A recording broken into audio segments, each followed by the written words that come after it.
Start recording.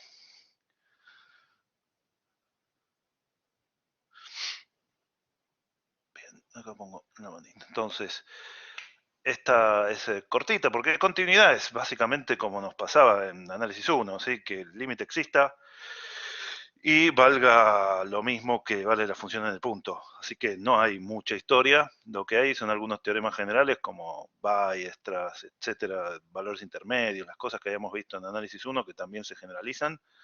Vamos a dar esos enunciados también. Así que esta parte de continuidad es, en lo teórico, es poco lo que añade, y en la práctica van a ver que es básicamente reforzar la práctica de límites. Y son más ejemplos de límites, solo que ahora, bueno, si además del valor del límite les dan un valor de la función en el punto, tendrán que chequear que sea el mismo o no. ¿Sí? Así que en la práctica no hay más dificultad que en los ejercicios de límite. Y después de eso quiero empezar ya con las nociones de derivación, ¿sí? En varias variables. Vamos a empezar hoy con derivadas parciales y, si podemos, direccionales, para después ya ir a la definición general de diferenciación en varias variables y, bueno, las definiciones básicas, plano, tangente, etcétera, que si no las vemos mañana, las daremos el lunes. Bueno, entonces,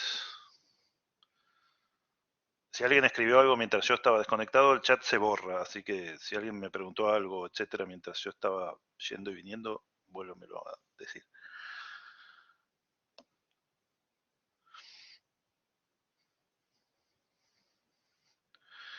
Bueno, básicamente la, la definición de continuidad que teníamos en análisis 1, ¿sí? Que era igual a la de límite, ¿se acuerdan? Solo que cuando poníamos límite decíamos, bueno, 0 menor que el módulo de x menos x0 menor que delta. Ese primer 0 menor que el módulo de x menos x0, básicamente lo que decía era, no me interesa qué pasa en el punto, ¿sí? Y cuando pasábamos a continuidad, lo eliminábamos y decíamos, bueno, si x es tal que el módulo de x menos x0 es menor que delta, podía ser 0, o sea, tenía que pasar en el punto también. Entonces, la imagen está a distancia menor que epsilon del límite. Bueno, ahora es lo mismo, solo que traducido, ¿sí?, al lenguaje de las bolas que podemos usar en Rn. ¿Sí? Entonces, fíjense que la única diferencia entre la definición de límite y de continuidad, ¿sí?, para en principio una función vectorial cualquiera, ¿sí?, de Rn en Rm, en un punto de su dominio, claramente una cuestión esencial en la diferencia entre límite y continuidad es que solo podemos considerar continua una función que está definida en el punto, ¿sí? Si no está definida en el punto, va a ser discontinua. Pero si es un punto del dominio, vamos a decir que es continua, ¿sí? Básicamente sacando el asterisco que tenía la bolita de la definición de límite, ¿sí? Si para todo epsilon mayor que 0, existe un delta mayor que 0, tal que si estoy a distancia menor que delta de x0, pudiendo ser x0 también, ¿sí?, de un punto del dominio, entonces la imagen está a distancia menor que epsilon. Bueno, ahora de f de x0, ¿sí? Este f de x0 naturalmente va a ser igual al límite de f con x tendiendo a x0, porque esto se va a tener que cumplir, si se cumple en toda la bola, se cumple en la bola pinchada, así que este f de x0 va a ser igual al límite, ¿sí? Bueno, si nos dan un conjunto, vamos a decir que es continua en todo ese conjunto, si es continua en cada punto. ¿Sí? Definimos la continuidad en esta materia como algo puntual, ¿sí?, algo que pasa en un punto, ¿sí?, y en un conjunto decimos que es continua si es continua en cada punto, ¿sí? Hay formas más generales de definir continuidad en espacios más generales, etcétera, que salen de alguna de las propiedades que vamos a ver ahora en un rato, pero para nosotros es algo puntual, ¿sí? Así como el límite va a ser puntual, algo que pasa en el punto. Y en un conjunto, si yo digo es continuo en su dominio, quiere decir que en cada punto de su dominio es continua, ¿sí? O sea, es la misma definición del límite, solo que sin el asterisco, o sea, me interesa qué pasa en x0, y obviamente la L, ¿sí?, que acá era un vector L que podía ser cualquier cosa en principio, ahora tiene que ser exactamente la imagen del punto donde estamos analizando la continuidad, ¿sí?, donde estaríamos tomando el límite, o sea, la imagen de f de x0. Bueno, esta proposición que está acá abajo es simplemente, por un lado, el punto 2, ¿sí? Si estamos en un punto de acumulación del dominio, ¿sí?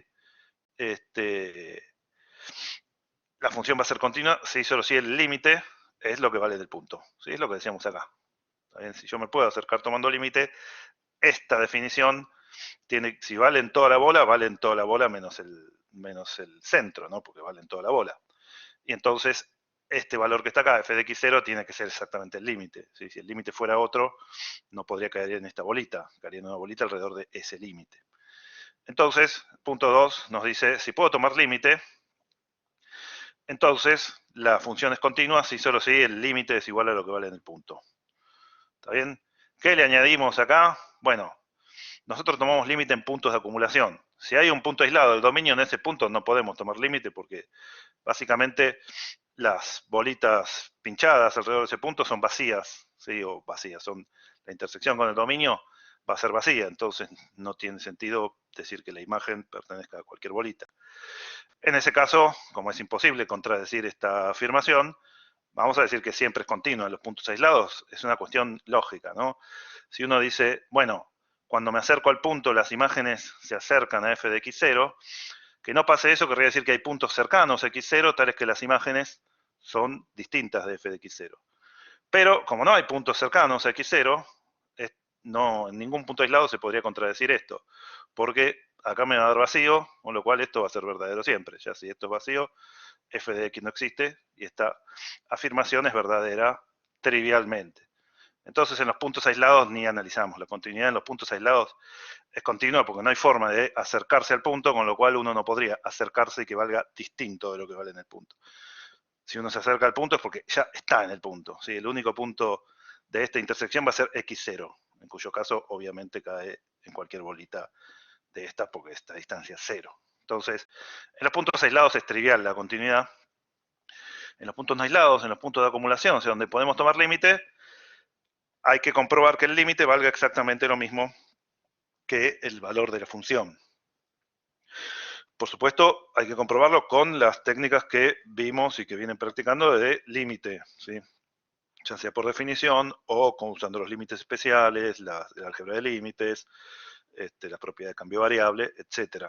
¿Sí? Hay que comprobar esta igualdad. ¿Sí? La verdad que me parece que en la guía no hay ejemplos en los cuales pregunte la continuidad en un punto aislado, pero bueno, si llega a haber, no sé, una definición y en un punto aislado y te pregunta si es continua, en los puntos aislados siempre es continua porque no se puede contradecir la definición. Simplemente es algo básico, lógico, nada más. Bueno, en base a lo que ya habíamos visto, ¿se acuerdan que el límite de los campos vectoriales o de las funciones vectoriales de Rn a Rm con m cualquiera era cierto vector, L1, L2, Lm, sí, cada componente tenía como límite la componente correspondiente de ese vector, entonces lo mismo nos va a pasar con la continuidad, ¿sí? Si tenemos un campo vectorial que lo escribimos con estas componentes, que son F1, F2, Fm, cada una es una función que está definida con n variables, ¿sí? En el dominio y una variable en el codominio, ¿sí? Armamos el campo vectorial con m campos escalares. Entonces va a ser continua la función vectorial, el campo vectorial, en cierto punto x0, sí, solo si cada una de estas es continua, ¿sí? En x0. Entonces, al igual que como hacíamos con límite, cuando nos dan un campo vectorial y nos piden analizar la continuidad, analizamos la continuidad de cada componente por separado. Vamos a decir que es continua si todas las componentes son continuas. ¿Sí? Si hay alguna que no es continua, el campo vectorial no es continuo. ¿Está bien? En cada componente vamos a analizar si el límite es igual a lo que vale la función. En ese caso, si se cumple, vamos a decir que dicha componente es continua. Y si después de hacer eso para todas las componentes, todas son continuas, es continuo. Y si hay alguna que no es continua, todas, ¿sí? La función o el campo vectorial no se va a considerar continuo. ¿Está bien? Está acá abajo es la demostración que lo único que usa es lo que decíamos del límite, ¿sí? Que el límite era L1, L2, Lm, si cada una tendía al límite correspondiente la componente correspondiente del límite y la proposición anterior, ¿sí?, aplicada a este caso. ¿Está bien? La proposición anterior nos decía, si el límite es igual a lo que vale la función, bueno, cada una de estas va a ser continua si el límite es igual a lo que vale en ese punto, y entonces vale para la función completa, ¿no? Porque la evaluación en el punto es evaluar cada una de las componentes. Así que, básicamente, al igual que nos pasaba con el límite, la continuidad la analizamos componente a componente, por eso la gran mayoría de los ejemplos que pongo yo en la teórica, y casi todos los de la práctica, excepto algunos para que no nos olvidemos esto de que en realidad un campo vectorial puede existir y que hay que verlo componente a componente, pero la gran mayoría de los ejemplos entonces son campos escalares, porque si me dieron un campo vectorial, hago el análisis componente a componente y listo. ¿Está bien? Bueno, propiedades generales que se deducen con las propiedades correspondientes del límite, ¿sí? Porque bueno, esa proposición 2 básicamente nos permite traducir las propiedades del límite a propiedades de la continuidad. En puntos aislados no hace falta hacer ninguna cuenta, con lo cual lo que importa es la parte 2 de la primera proposición. Así que por eso digo que las propiedades del límite son las que traducimos a propiedades de continuidad. Si tenemos dos funciones continuas, ¿sí?, cualquiera, pues esto puede ser de cualquier dimensión, naturalmente tienen que tener la misma dimensión, ¿no? Porque en el dominio y en el codominio, para que tenga sentido sumarlas.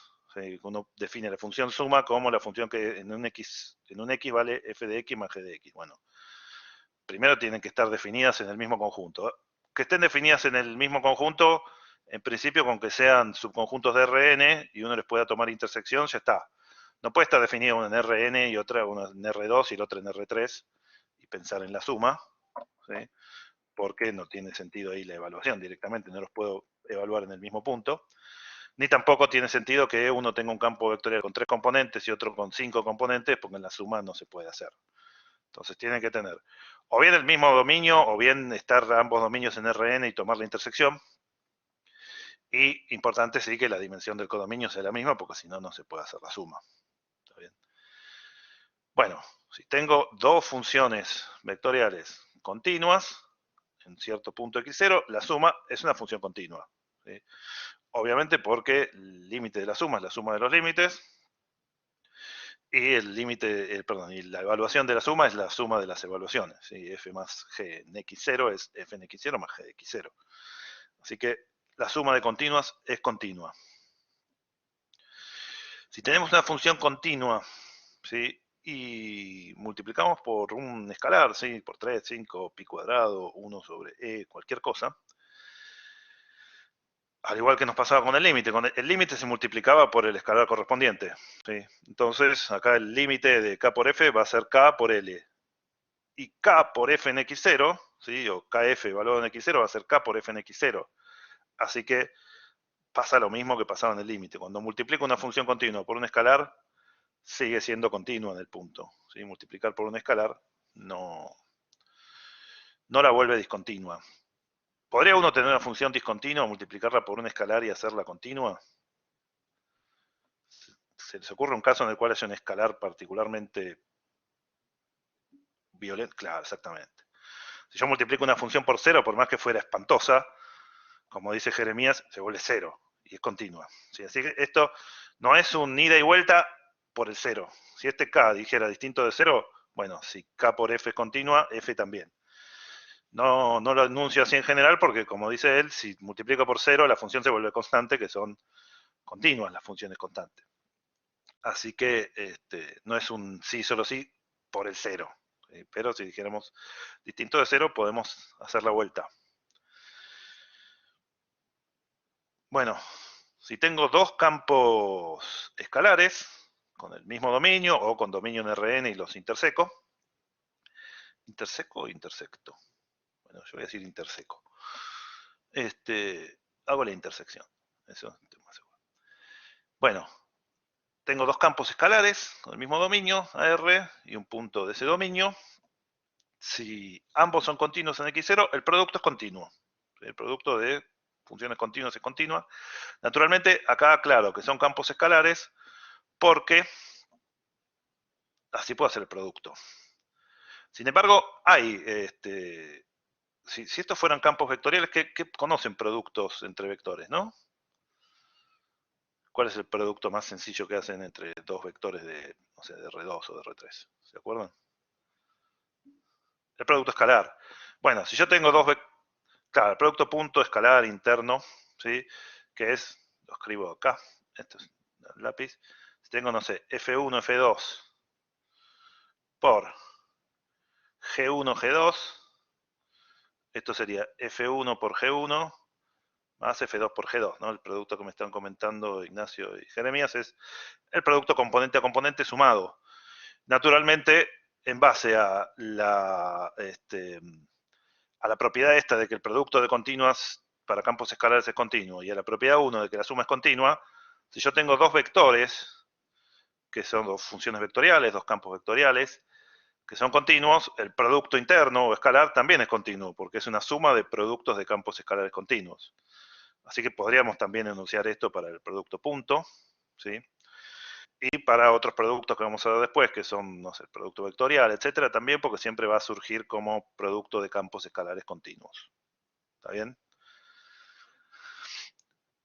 Bueno, con respecto a la composición de continuo, estamos como igual que en análisis 1, un poquito más, más fácil que el tema del cambio de variable en el límite, porque acá no nos importa qué pasa en el punto. ¿Se acuerdan que todo el problema del cambio de variable en el límite era decir, bueno, estoy mirando todo, pero sin que toque el punto? O sea, si yo hacía f compuesta con g, quería que g justo no dé el valor donde le estoy tomando el límite a f.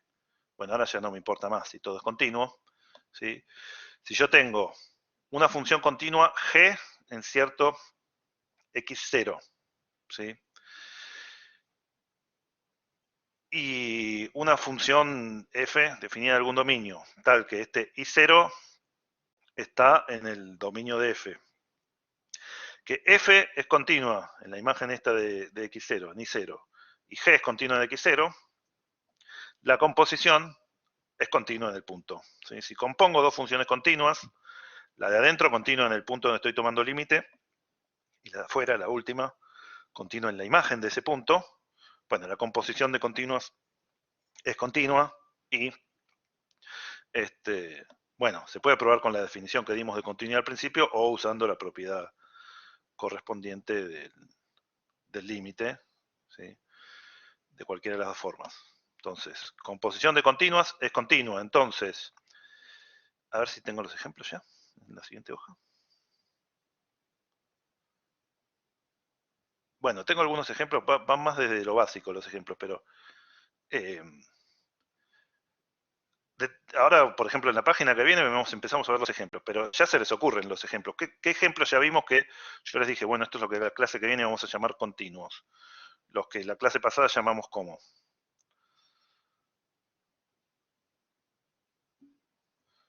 Bueno, las proyecciones, los polinomios, etcétera, que eran todos los límites especiales, ¿sí? Todos los que vimos límites especiales en los cuales tomar límite era lo mismo que evaluar, claramente eso implica que son continuas, ¿no? Porque dijimos, bueno, si el límite es lo mismo que evaluar, se cumple trivialmente la parte 2 de esa proposición que vimos al principio. Entonces, si yo tengo polinomios, proyecciones, etcétera, van a ser continuas. Y esta última que está acá, que me dice la composición de continuos es continua, me multiplica los ejemplos un montón, ¿no? Porque ¿cómo justificaría la continuidad de, no sé, e a la x cuadrado más y cuadrado? Si tuviera que decir esta función es continua, bueno, en cualquier punto de su dominio, ¿cómo lo justificaría?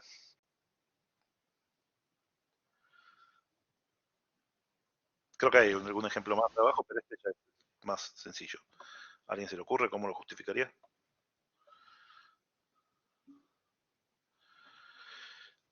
Sin hacer cambio de variable, ¿qué es? E a la x cuadrado más y cuadrado es continua.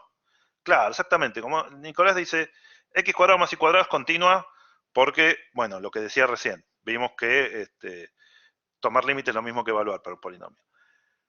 Y e a la x cuadrado más y cuadrado es una composición de continuas, ¿no? Porque la exponencial, ¿sí? Es una función continua de R en R. Entonces, en base a esta esta propiedad o proposición que está acá, esto es una composición de continuas, es continua.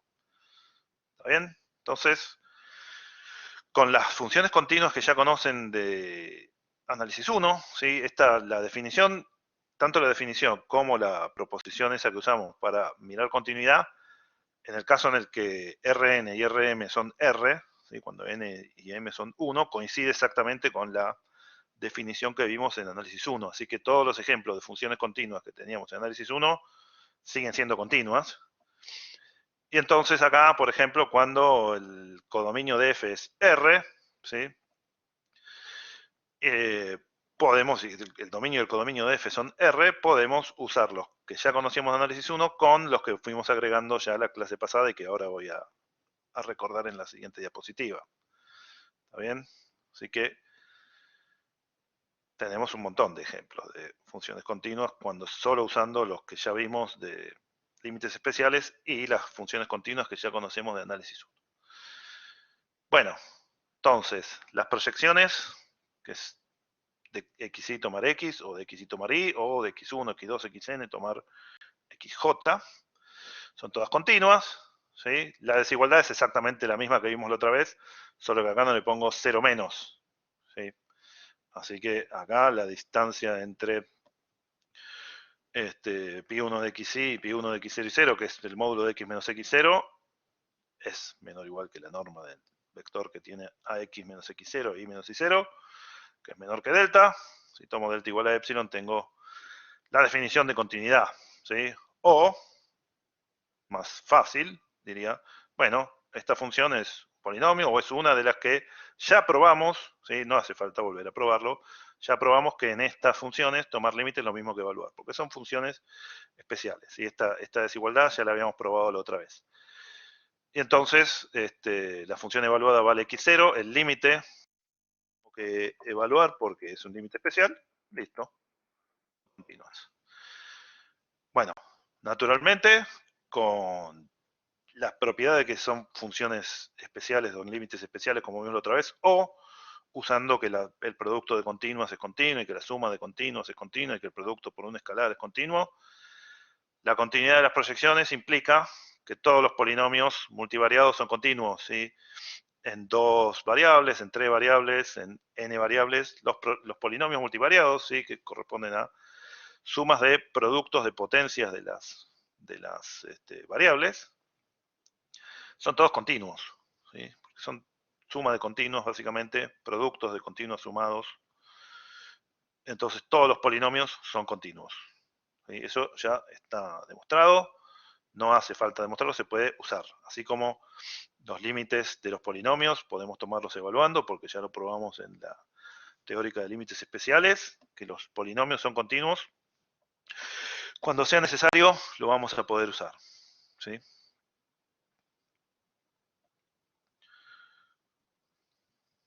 ¿Alguna duda hasta acá? ¿Venimos bien? Bueno, lo que les decía antes, que puse un ejemplo así rápido, la propiedad de composición de continuas, ¿sí? Nos da un montón de ejemplos más, porque, como les decía, la continuidad en análisis 1 es un caso particular de la continuidad que acabo de definir, solo que con Rn igual a R, o sea, n igual a 1, y Rm igual a R, m igual a 1. Así que el seno es continuo, que la exponencial es continua, que el coseno es continuo, que el logaritmo es continuo, los cocientes de polinomios de una variable, etcétera, son continuos. Todas esas cosas que mostramos en la guía de continuidad de análisis 1 o en la guía de límite de análisis 1 también, las podemos usar como datos, ya lo demostramos en ese momento, no voy a volver a demostrar ni la continuidad del seno, el coseno, el exponencial, etcétera. Así que si tienen, por ejemplo, un polinomio que les da el codominio es R, y lo componen con el seno, con la exponencial, con el coseno, con la tangente, si están evaluando de un punto que no hace discontinua la tangente, pueden directamente decir, es composición de continuas, entonces resulta continua. ¿Está bien? Análogamente a lo que la semana pasada dijimos, bueno, si tuviera que tomarle límite a esto, tomo límite a la variable t que llamo todo esto, y entonces, como el seno tiene límite en cualquier punto, simplemente evaluando, podía evaluar y usar ese límite especial. Bueno, ¿cuándo vamos a tener que hacer continuidad por definición? Bueno, en el mismo caso que hacíamos límite por definición, solo que ahora en general, cuando hacíamos límite por definición, muchas veces ni me preocupaba en definir la función en el punto en el que estaba tomando límite, porque igual para la definición de límite no hacía diferencia. Ahora, como en la continuidad hace falta chequear que el límite efectivamente sea lo que vale en el punto, van a aparecer muchas funciones partidas, pero que son los ejemplos análogos a los que teníamos en límite, a los que le añadimos cuánto vale en el punto. ¿Sí? Por eso van a ver que ahora en la parte de continuidad de la guía aparecen muchas funciones partidas. Bueno, esto es como antes, aparecía la función, no estaba definida en el punto, ahora va a estar definida en el punto. Claro, sería como hacer límite, pero incluyendo el punto en el que estás evaluando. ¿Sí? Así que chequear que des. Claro, en este caso, por ejemplo, lo que tenemos que hacer es verificar el límite por definición de esta parte de la función y ver que dé 0, exactamente. ¿Está bien? Lo que dice Nicolás es cómo trabajaríamos con esto. Bueno, me fijaría para ver si es continua, que el límite sea 0. Eso es lo que quisiera ver. ¿Sí? Que el límite sea 0. A ver si lo hice este ejemplo. No. Bueno, ¿cómo veríamos si el límite qué tendría que ver yo? Que este límite de 0. Primero podría ser límites iterados, límites radiales, etcétera. No sé si hago límites iterados. No sé, por x,0 me queda x cuadrado dividido módulo de x, que es, vamos a escribirlo. Los invito a hacerlo ustedes, este ejercicio. No sé si en la guía hay uno igual, hay muchos parecidos.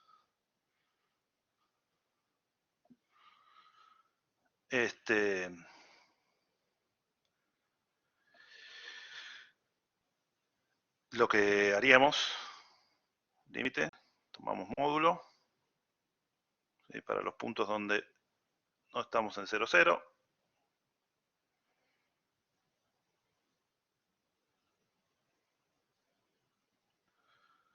El módulo de la suma es menor que la suma de los módulos. ¿Sí?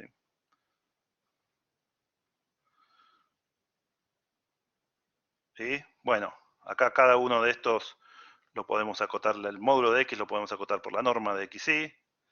Este también, cada uno de estos acá hay dos. Bueno, hay un módulo para el x y un módulo para el y.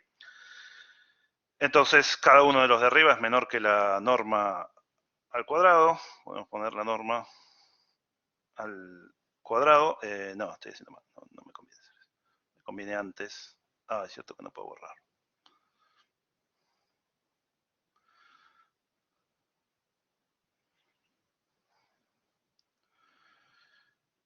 Bueno, me conviene decir, tengo dos casos, ¿no? Cuando x es igual a 0 o cuando x es distinto de 0. Si x es igual a 0, la función da 0, así que no hay nada que hacer, eso es menor que epsilon. Si x es distinto de 0, entonces esto es menor o igual que x cuadrado más el módulo de x por el módulo de y, dividido, solo dividir por x, ¿no? Porque acá estoy dividiendo por algo más grande. Y menor o igual que, bueno, saco un módulo de x factor común y me queda módulo de x más módulo de y. ¿Está bien? Y esto es menor o igual que 2 veces la norma, que es menor que 2 delta, igual a epsilon, y saco delta en función de epsilon es epsilon sobre 2. ¿Está bien? Háganlo con detalle si quieren, pero como probaría que esta función efectivamente da 0, por los límites iterados me da 0, por cualquiera de los que se me ocurre paramétricos me da 0, bueno, ahí lo hago por definición y veo que efectivamente el límite es 0. Entonces esta función es continua, ¿sí? Porque el límite me dio lo mismo que la función evaluada del punto.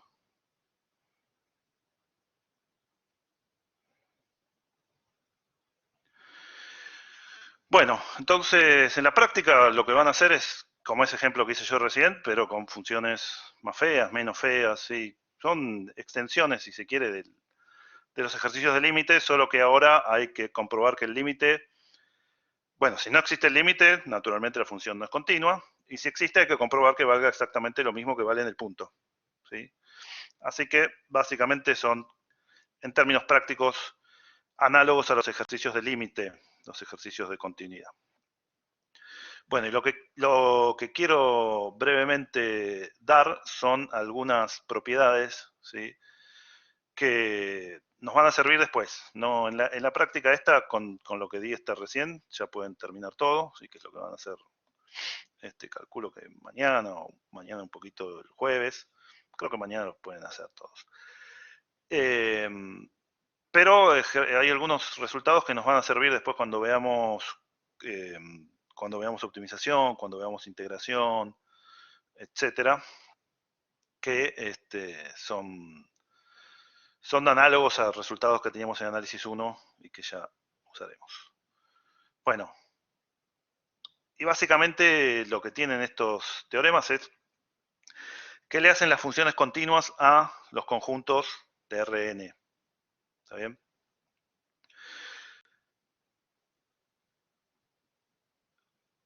Los conjuntos de Rn que me interesan, y sí que me van a interesar, son, por un lado, los conjuntos conexos, y por otro, los que ya vimos, que son los compactos, porque son aquellos conjuntos en los cuales después, bueno, o haremos optimización, o haremos integración, ¿sí? Son conjuntos interesantes para trabajar. Entonces, lo primero, conjunto conexo, ¿sí? Sí, básicamente si tiene esta forma de acá y no esta, ¿sí? Si no hay un par de abiertos, ¿sí?, tal que puede incluir, por ejemplo, acá, este conjunto, si fuera este el conjunto, puedo encontrar un abierto por acá, ¿sí? Le pueden poner punteado al borde para ese abierto, pero no, así parece más claro. Y otro abierto por acá, U y B, tal que, bueno, fíjense, la intersección entre U y B acá es vacía, ¿no? Entonces, UB intersección vacía. ¿Sí? Y el conjunto, un par de dos conjuntos abiertos. Un conjunto abierto U y otro conjunto abierto B. Claro, convexo es otra cosa. Esto es conexo. Conexo es que no se puede partir en dos partes. ¿Sí? Que no está la mitad en un abierto U y la otra mitad en un abierto B, que no se tocan. ¿Sí? Fíjense que acá puedo agarrar U y B, que no se tocan, o sea que la intersección es vacía, ¿sí?, y que el conjunto está metido en ellos dos. Acá no puedo hacer eso. Si yo meto U por acá, ¿sí?, y meto B por acá, no hay forma, lo máximo que puedo hacer es que se toquen solo en una curvita, en un segmento, pero no hay forma de cubrir todo este conjunto sin que se toquen los conjuntos. No los puedo Perdón, Luciano, discúlpame, te interrumpo. La intersección de U y B debía ser no igual a vacío, ¿no? Para que sea No, conexo. para acá, no. Para que sea conexo, fíjate, si está incluido en la unión y la intersección es vacía, entonces quiere decir que estaba en uno o estaba en otro. Fíjate que en este está incluido en la unión y la intersección es vacía, pero no está incluido en U ni incluido en B. En cambio en este, yo si los quiero poner en la unión de los dos y la intersección es vacía, tiene que ser que me haya quedado uno y que incluya todo, que sea, no sé, U o B, y el otro por acá. ¿Está bien? Quiere decir que no, si lo No pongo en sé si dos, estás señalando algo, pero no, tipo, no estás con la manito, entonces no vemos lo que señalás si es que estás señalando. acá, este U y este B Ahí. tienen intersección vacía, ¿estamos de acuerdo? Tienen intersección vacía y A está incluido en la unión de los dos. Pero A no está incluido ni en U ni en B. Claro, pero ahí el gráfico dice que es disconexo si pasa eso. Y la definición está diciendo lo contrario. Pues dice que es conexo si pasa. No, este es disconexo. Fíjense que acá, entonces, A tiene que estar o incluido en U o incluido en B. Eso no pasa acá, no está ni incluido en U ni incluido en B. ¿Entiende? Acá está incluido en la unión, pero no está incluido en ninguno de los dos por separado. Acá, si está Pero la, incluido en la unión de dos disjuntos, tiene que ser que uno no lo toca y el otro lo incluye todo. la Pero, intersección ¿por entre qué U y A no B. está incluido en U, en el disconexo? Y porque A es las dos cosas, ¿sí? Esto de acá, A es el conjunto que tiene todo. Ah, A perfecto. es esto. ¿Sí? Acá A es todo esto y acá es estos dos pedazos. ¿Está bien? Si está incluido en la unión de dos conjuntos que son disconexos entre sí, entonces el conjunto, si es conexo, tiene que ser uno solo de esas componentes. No puede tener un pedazo en uno, un pedazo en el otro y ser conexo. ¿Está bien? Tiene que quedar adentro de uno solo de las componentes. Y no hay un par de abiertos que lo desconectan. Pero yo lo que no entiendo es que acá te dice si U y B, la intersección entre U y B tiene que ser vacía. Y ahí la intersección entre U y B no es vacía, ¿o no? En En el el de la conexo, derecha. sí. Claro, por eso no lo puedo hacer. Eso nunca voy a poder hacer esto en el conexo. Lo que estoy mostrando es, si yo quiero cubrir todo, ¿sí? Se van a tener que tocar. Sin que si yo quiero cubrir todo y que no haya caído en uno o en el otro, ¿sí? La intersección no puede ser vacía. La única forma de que sea vacía la intersección es que uno incluya todo el conjunto y el otro no incluya nada. ¿Sí? Si cada uno incluye un pedacito del conjunto, se tiene que tocar. ¿Está bien? No hay forma de hacer esto. No hay forma de incluirlo en una unión cuya intersección es vacía sin que o bien caiga en uno o bien caiga en el otro. La única forma de incluir esto en dos abiertos cuya intersección es vacía es que caiga todo el conjunto dentro de uno de los abiertos, el otro abierto no tenga nada. ¿Sí? Ahí la intersección es vacía, está en la unión, pero el conjunto quedó metido en una sola parte, en una componente. Acá hay un pedazo en U y un pedazo en B. ¿Está bien? No pasa ninguna de estas dos cosas. ¿Está bien?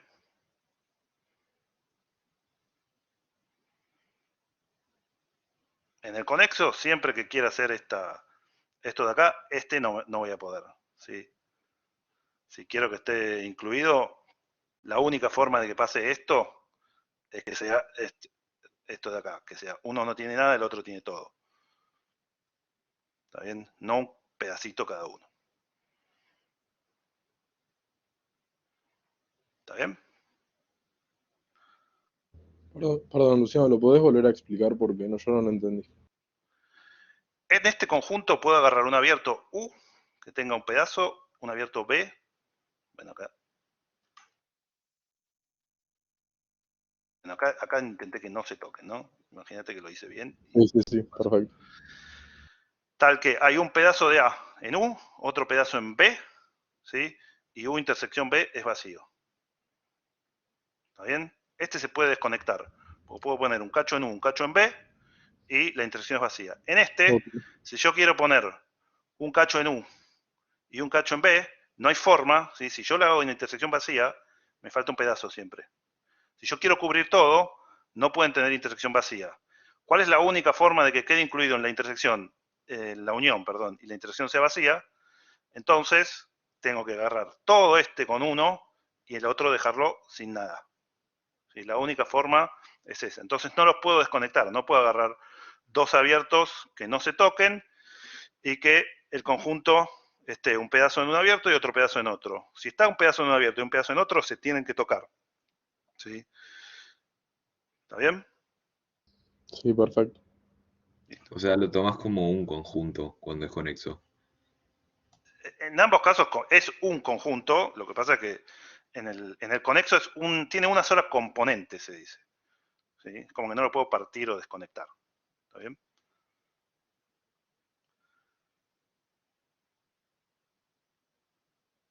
U y B abiertos, ¿sí? Porque si no, acá podría yo decir, bueno, esta curvita donde se tocan, en uno la saco y en el otro la dejo y me quedan disconexos.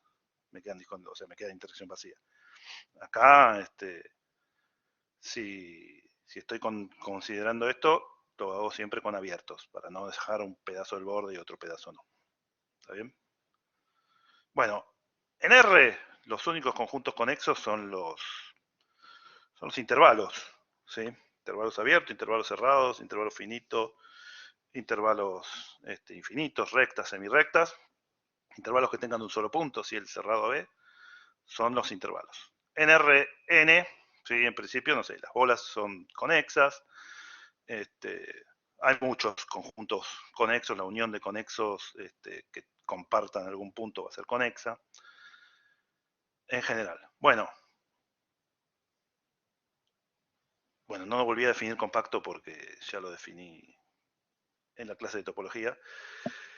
Pero, ¿cuáles son los teoremas generales que nos importan y que vamos a usar después cuando veamos optimización, ¿sí?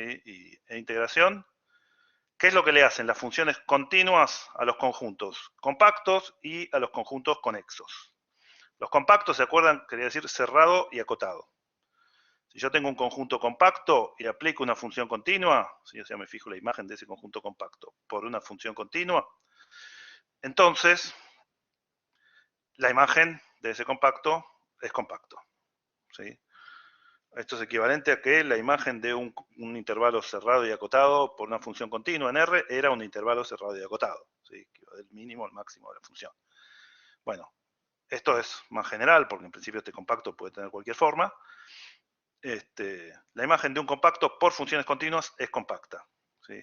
La imagen de un cerrado por una función continua no tiene por qué ser cerrado, y la imagen de un acotado por una función continua no tiene por qué ser acotado. Pero si es cerrado y acotado el dominio, ¿sí? El conjunto, la imagen por una función continua es compacta, o sea, es cerrada y acotado también. Y lo propio pasa con los conjuntos conexos. Si yo tomo un conjunto conexo y le aplico una función continua, la imagen es un conjunto conexo, ¿sí? Equivalente a la propiedad de valores intermedios que habíamos visto en análisis 1, ¿sí? Que si yo agarraba un intervalo en el dominio, la imagen era un intervalo también. Entonces, compactos van a compactos por funciones continuas, conexos van a conexos por funciones continuas, ¿sí? Esto tanto cuando veamos optimización como cuando veamos Taylor, etcétera, va a ser práctico, ¿sí? Las demostraciones son topológicas, ¿sí? No aportan mucho para nosotros, pero los resultados es probable que los usemos. Bueno, teorema importante, que sí va a ser básico cuando veamos optimización, que es totalmente análogo al que teníamos en análisis 1. Teorema de Weierstrass, ¿se acuerdan? Nos decía, si teníamos una función continua, definían un intervalo cerrado y acotado, ¿sí? Es un intervalo compacto, la función alcanzaba un máximo y un mínimo en ese intervalo. ¿Está bien? Bueno, ahora es lo mismo, solo que lo vamos a aplicar a compactos. Si el dominio, ¿sí? Es un conjunto compacto, entonces la función f va a alcanzar un máximo y un mínimo en dicho conjunto. O sea, hay un x1 tal que para todo x del dominio f de x es menor o igual que f de x1, y un x2 tal que para todo x del dominio f de x es mayor o igual que x2. Este x1 sería un mínimo, y este x1 sería un máximo, o f de x1 sería un máximo, o f alcanza un máximo en x1, y f alcanza un mínimo absoluto, ¿sí? En x2. No tienen por qué ser únicos, ¿sí? Pero seguro existe al menos un mínimo absoluto y un máximo absoluto si el dominio es compacto. Si el dominio no es compacto, puede que no haya ni máximo ni mínimo absoluto, puede que haya uno y no el otro. ¿Está bien? Esto es análogo totalmente al teorema de Weierstrass que vimos en análisis 1. Y nada, eso. Bueno, algo que sí me interesa de este teorema es una observación que va a ser muy útil, después la vamos a volver a recordar cuando veamos optimización, pero ¿qué nos pasaba cuando hacíamos, ¿se acuerdan cuando hacíamos los ejercicios de optimización en cerrados y acotados en análisis 1, que decíamos, bueno, en el abierto se sacaba los bordes, en el abierto busco puntos críticos y después comparo con lo que valen los bordes, ¿no? Si yo estaba optimizando, buscando el máximo y mínimo en el intervalo AB cerrado, sabía que existe por Weierstrass si la función era continuo, decía, bueno, en el abierto busco donde la derivada vale 0 o donde no hay derivada, y después tengo la lista de puntos críticos, tengo los extremos del intervalo, comparo y donde tome el mayor valor es el máximo y donde tome el menor valor es el mínimo. Bueno, algo análogo va a pasar en R2, en R3, en Rn, con la diferencia de que ahora lo que antes eran los extremos A y B del intervalo, ahora van a ser el borde de un conjunto que puede ser mucho más complicado, ¿sí? Va a tener en general el borde de un conjunto en R2 o en Rn infinitos puntos. Pero lo que es verdad es que el conjunto D, que es compacto, se puede escribir como el interior unido disjuntamente a el borde. Entonces, x1 y x2 pueden estar o bien en el interior o bien en el borde. Y cuando hagamos optimización, vamos a hacer algo análogo a lo que hacíamos en análisis 1. Por un lado, vamos a estudiar qué pasa en el interior, ¿sí? Vamos a tener propiedades de puntos críticos análogas a las que vimos en análisis 1, pero en varias variables. Y por el otro lado, el borde. Solo que ahora el borde va a ser mucho más complicado que lo que era en análisis 1. Entonces, los ejercicios de optimización en varias variables, en el interior no es tan distinto, solo que van a quedar, bueno, lo que antes era una ecuación, ahora va a ser un sistema de ecuaciones de 2 o 3 variables, pero en principio en el interior es básicamente lo mismo de antes, buscar puntos críticos. Pero en el borde, como ya no son 2 puntos nada más, sino que puede ser una curva o una unión de curvas, va a ser más complicado. Entonces mucha parte de nuestro trabajo de optimización va a ser analizar los bordes de los conjuntos y qué valores toma la función en los bordes de los conjuntos. Bueno, esto de todas formas, como les decía, lo vamos a retomar en la práctica 4 cuando veamos optimización. Bueno, otro teorema que también se generaliza de análisis 1 es el teorema de los valores intermedios. ¿Se acuerdan que si teníamos una función continua que tomaba dos valores distintos en cierto intervalo, entonces existía algún punto intermedio, algún punto de dicho intervalo, en el cual la función tomaba, bueno, cualquier valor intermedio entre esas dos imágenes. ¿Está bien? ¿Qué es lo que le agregamos ahora en varias variables? Que el dominio tiene que ser un conjunto conexo. ¿Sí? Si tenemos una función f continua, bueno, ven, esto yo me tengo que anotar las cosas para corregir. Acá, ¿qué es lo que me olvidé de poner, no? Hay algo que no puse, y con lo cual este teorema no tiene mucho sentido. Que me olvidé de suponer sobre la f. Anótenselo, que es continua, exactamente. Eso me olvidé de anotarlo. Una f continua, ¿no? Si no es continua, esto obviamente no vale para cualquier f. No vale ni en análisis 1 para cualquier f. Así que anótense la palabra continua, después veo si recuerdo cambiarlo en el PDF, lo cambio y lo vuelvo a subir, pero anótenselo ahora por las dudas. Esta f continua. Si tengo una función continua definida en un conjunto conexo, que toma dos valores, llamémoslo k sub a y k sub b en dos puntos, ¿sí? Pongamos, no sé, k sub b mayor que k sub a, distintos. Entonces, si tomo cualquier valor intermedio acá, va a existir algún punto del conjunto donde la función toma dicho valor. ¿Está bien? La demostración es prácticamente la misma que en el análisis 1. La imagen es conexa, ¿sí? Y la imagen, entonces, si es conexa, en R tiene que ser un intervalo. Un intervalo tiene dos puntos, tiene todos los puntos internos.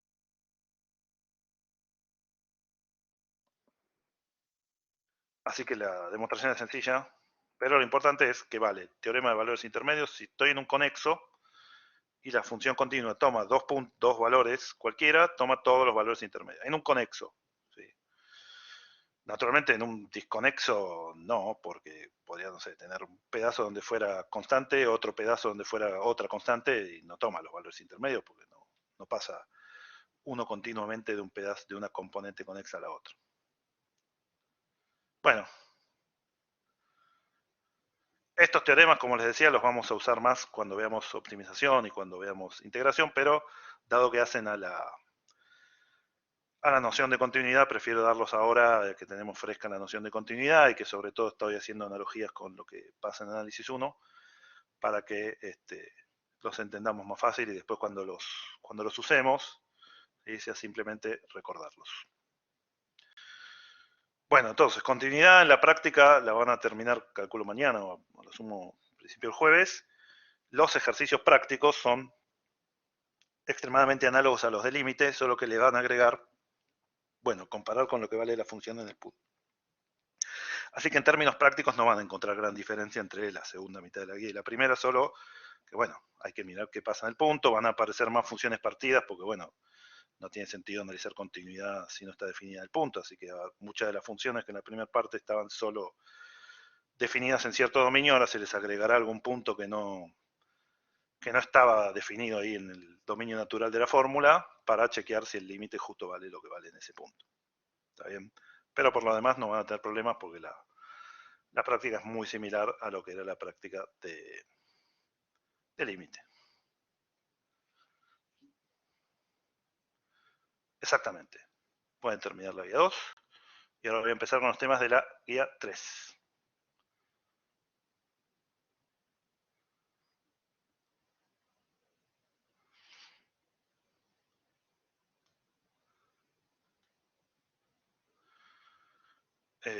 ¿Por qué se llama unidad? Unidad, esto no, acá esto no, se ve que hice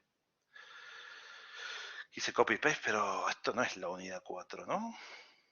Bueno, me tendría que fijar, pero por las dudas no tomen este número como taxativo, porque me suena que es la unidad 3. Pero... La 3 la pusiste de continuidad, o sea, el PowerPoint anterior bueno, decía. está bien. Me parece que igual, no es que el programa original me parece que no tiene las unidades numeradas, así que lo mismo. Es un tema nuevo. Pónganle la unidad que corresponde. Lo que sí es seguro es que esto empieza la práctica 4. ¿Sí? La práctica 4, perdón, la práctica 3. Práctica 3, diferenciación. Lo que vamos a ver en este primero es, creo que hasta el ejercicio 11 o 12 de la guía 3, que es no diferenciación por definición, sino unas nociones previas que necesitamos, que son las derivadas parciales y las derivadas direccionales. ¿Está bien? Denme un segundo. Quiero... Ahora en el medio voy a ir un link, así que denme un segundo que lo quiero abrir antes para ya tenerlo.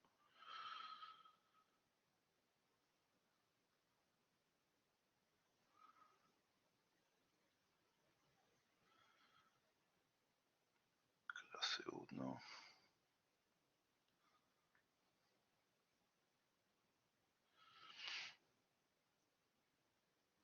Es un link de GeoGebra que lo tienen en la lista de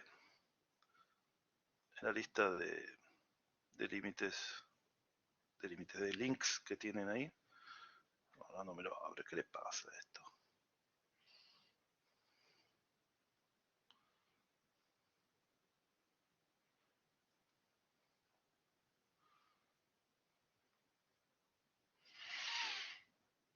Bueno, pues empecemos la copia. Copy link address.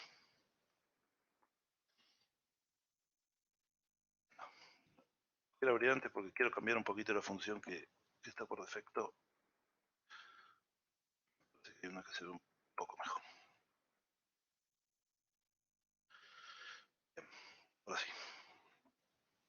Bueno, entonces vamos a ver las primeras nociones de derivación en varias variables, que son las derivadas parciales, ¿sí? Que van a ser un poco análogas, así como el límite iterado era el límite por dos direcciones específicas, que eran la dirección horizontal o en X y la vertical o en Y. Las derivadas parciales van a corresponder a eso, a derivar, pero en la dirección de X o en la dirección de Y. Y después las direccionales en general se van a parecer a lo que eran los límites radiales, ¿sí? En direcciones rectas, pero arbitrarias en principio con cualquier dirección. Eso van a ser las direccionales. Así que ahí hay una analogía a lo que nos pasaba al ver límite. ¿Sí? Bueno, obviamente después, una vez que sepamos hacer derivadas parciales de orden 1, vamos a saber hacer derivadas parciales de orden 2, de orden 3, de manera análoga a lo que hacíamos en una variable. Y bueno, acá después defino direccionales. Con eso vamos a tener para hacer la primera mitad de la práctica 3. Exactamente. ¿Sí? Vamos a hacer con cociente incremental. Después, obviamente, al igual que en análisis 1, va a haber reglas de derivación que podemos usar, pero la definición va a ser con cociente incremental. ¿Está bien?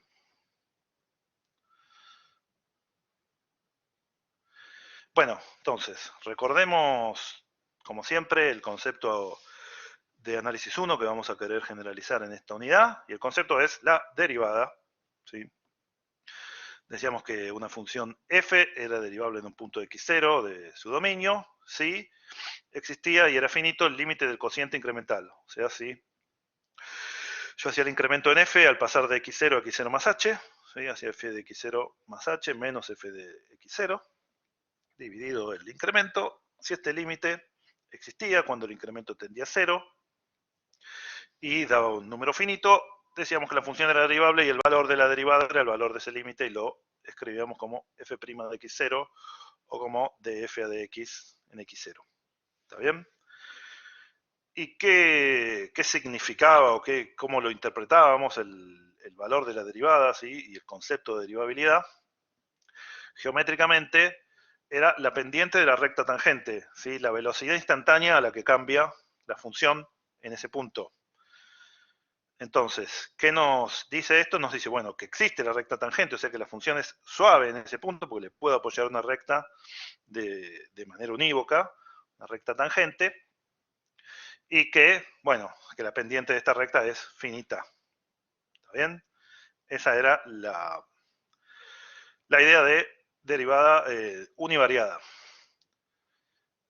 ¿Cuál es nuestra primera generalización ahora? Va a ser exactamente igual, ¿sí? Solo que, bueno, este x0 más h lo vamos a considerar con y constante en y0. Y después podemos hacer lo propio con x constante en x0 y hacer y0, bueno, en lugar de más h más k, ¿no? Para ponerle otro nombre de incremento. Y entonces vamos a tener una recta tangente en una dirección o en otra dirección. Esa va a ser nuestra primera aproximación a la derivación en varias variables, que consiste en decir, bueno, si tenemos una función, siempre campos escalares, vamos a considerar primero para que se entienda el concepto y que se puedan hacer estos cocientes porque son números y son escalares, y después vamos, una vez que definamos diferenciación de campos escalares, lo generalizaremos a campos vectoriales. Entonces, si la idea de derivación es decir, bueno, ¿cómo cambia instantáneamente la función, los valores de la función cuando me estoy acercando al punto? Entonces, antes solo había, bueno, dos direcciones posibles, en realidad una sola dirección y dos sentidos posibles, ¿no? La dirección era sobre la recta real y los sentidos eran por derecha o por izquierda. Ahora ya no, cuando yo me acerco a un punto del dominio, ya sea en R2, ¿sí? El salto cualitativo importante es de R a R2, ya en R2 hay infinitas rectas que pasan por el punto, ¿sí? Entonces, cuando me acerco y quiero ver la pendiente de la recta tangente correspondiente a ese acercamiento, ¿sí? Que es decir, la velocidad instantánea de cambio de f, la pregunta básica es decirme, bueno, me estoy acercando en qué dirección. Bueno, y al igual que nos pasó con los límites iterados, hay dos direcciones que son básicas, elementales, que nos van a servir, por un lado, para entender el concepto de derivada parcial, o sea, derivada en una dirección, que después lo vamos a generalizar a las direccionales, y además después nos va a servir en la práctica porque derivadas parciales son fáciles de calcular con regla, y cuando sepamos las derivadas parciales, con algunas propiedades que vamos a ver la clase que viene, vamos a poder calcular las direccionales más fácil. Bueno, entonces, las dos direcciones básicas en las que nos podemos mover son en la dirección x, ¿sí? O sea, y constante en y0 y x tendiendo a x0, la horizontal, llamémosle. Vamos a hacerlo todo en dos variables, pero esto se generaliza de manera fácil a Rn. La otra dirección es movernos en y. Mantengo a x constante en x0 y hago el límite, bueno, con y tendiendo a y0 o con y0 más k y k tendiendo a 0. ¿Sí? Entonces, hay dos cocientes incrementales básicos. Este cociente que es, bueno, y está fijo en y0, x me muevo en la horizontal de x a x0 más h, y hago el cociente incremental correspondiente, o fijo x en x0 y me muevo en y a y0 más k. ¿Está bien? Son dos cocientes incrementales distintos. En uno incrementé en x y en el otro incrementé en y. Bueno, en la siguiente diapositiva voy a decir qué quiere decir que sea derivable con respecto a x. ¿Qué les parece que va a querer decir, antes de mirar la diapositiva, que exista la derivada con respecto a x? Que haga qué cosa con esto y pase qué cosa.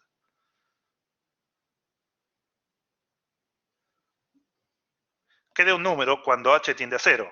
¿Sí? Lo mismo que pasaba en la de una variable. Fíjense que acá, este y0 como está fijo es como si fuera un parámetro. Acá la única variable que se está moviendo es x, ¿no? Que pasa de x0 a x0 más h. Entonces, la idea de derivación va a ser exactamente una derivada en una variable. Va a ser que este cociente incremental con h tendiendo a 0 tenga límite finito. Vamos a decir que es derivable en x. y si este cociente incremental con k tendiendo a 0 tiene límite y ese límite finito, va a ser derivable en i. ¿Sí? Pero es totalmente análogo a lo que era en análisis 1. Y también se dan cuenta cómo lo haría en 3 variables. Bueno, en 3 variables tendría i fijo en i0 y z fijo en z0 para el límite en x. Para el límite en i tendría x fijo en x0 y z fijo en z0 y tendría un tercer cociente incremental en el cual x estuviera fijo en x0, y estuviera fijo en y0, y z pasara de z0 a z0 más, no sé, hk, j, ¿sí? Tendría un incremento en z. Y lo mismo en todas las variables que uno quiera.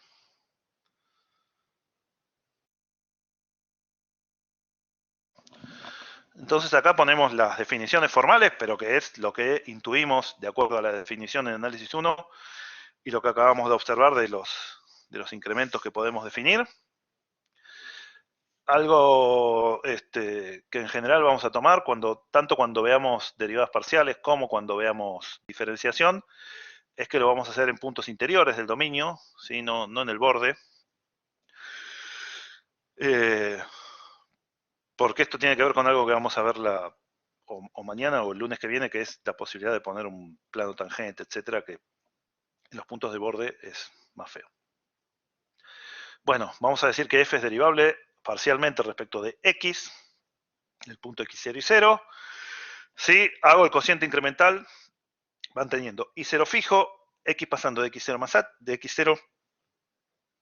a x0 más h, con h tendiendo a 0. Si este límite existe y da un número finito, vamos a decir que existe la derivada parcial respecto de x en el punto x0 y 0, y el valor que toma es ese número. ¿Está bien? Y la nomenclatura que usamos para la derivada parcial respecto de x, ¿sí? Para que no se confunda con la derivada respecto de x que usábamos en mate 1, en lugar de usar df a dx, vamos a usar este símbolo de Jacobi, que es como una D, pero más curvada, que es el mismo simbolito que usábamos para el borde de un conjunto, ¿sí? Se llama símbolo de Jacobi. ¿Y qué quiere decir esta expresión? Quiere decir que este límite existe y es finito, y así llamamos ese valor. ¿Está bien? No, no es una delta. Es una D curvadita. Se llama símbolo de Jacobi, ¿sí? O de Jacobi, como le quieran decir. No es una delta. Aclaro porque la delta se usa, por ejemplo, en cálculo de variaciones, etcétera, y significa otra cosa. ¿Sí? Así que no es una delta, es símbolo de Jacobi. Deriva parcial. ¿Sí? En LaTeX se llama partial este símbolo. ¿Sí?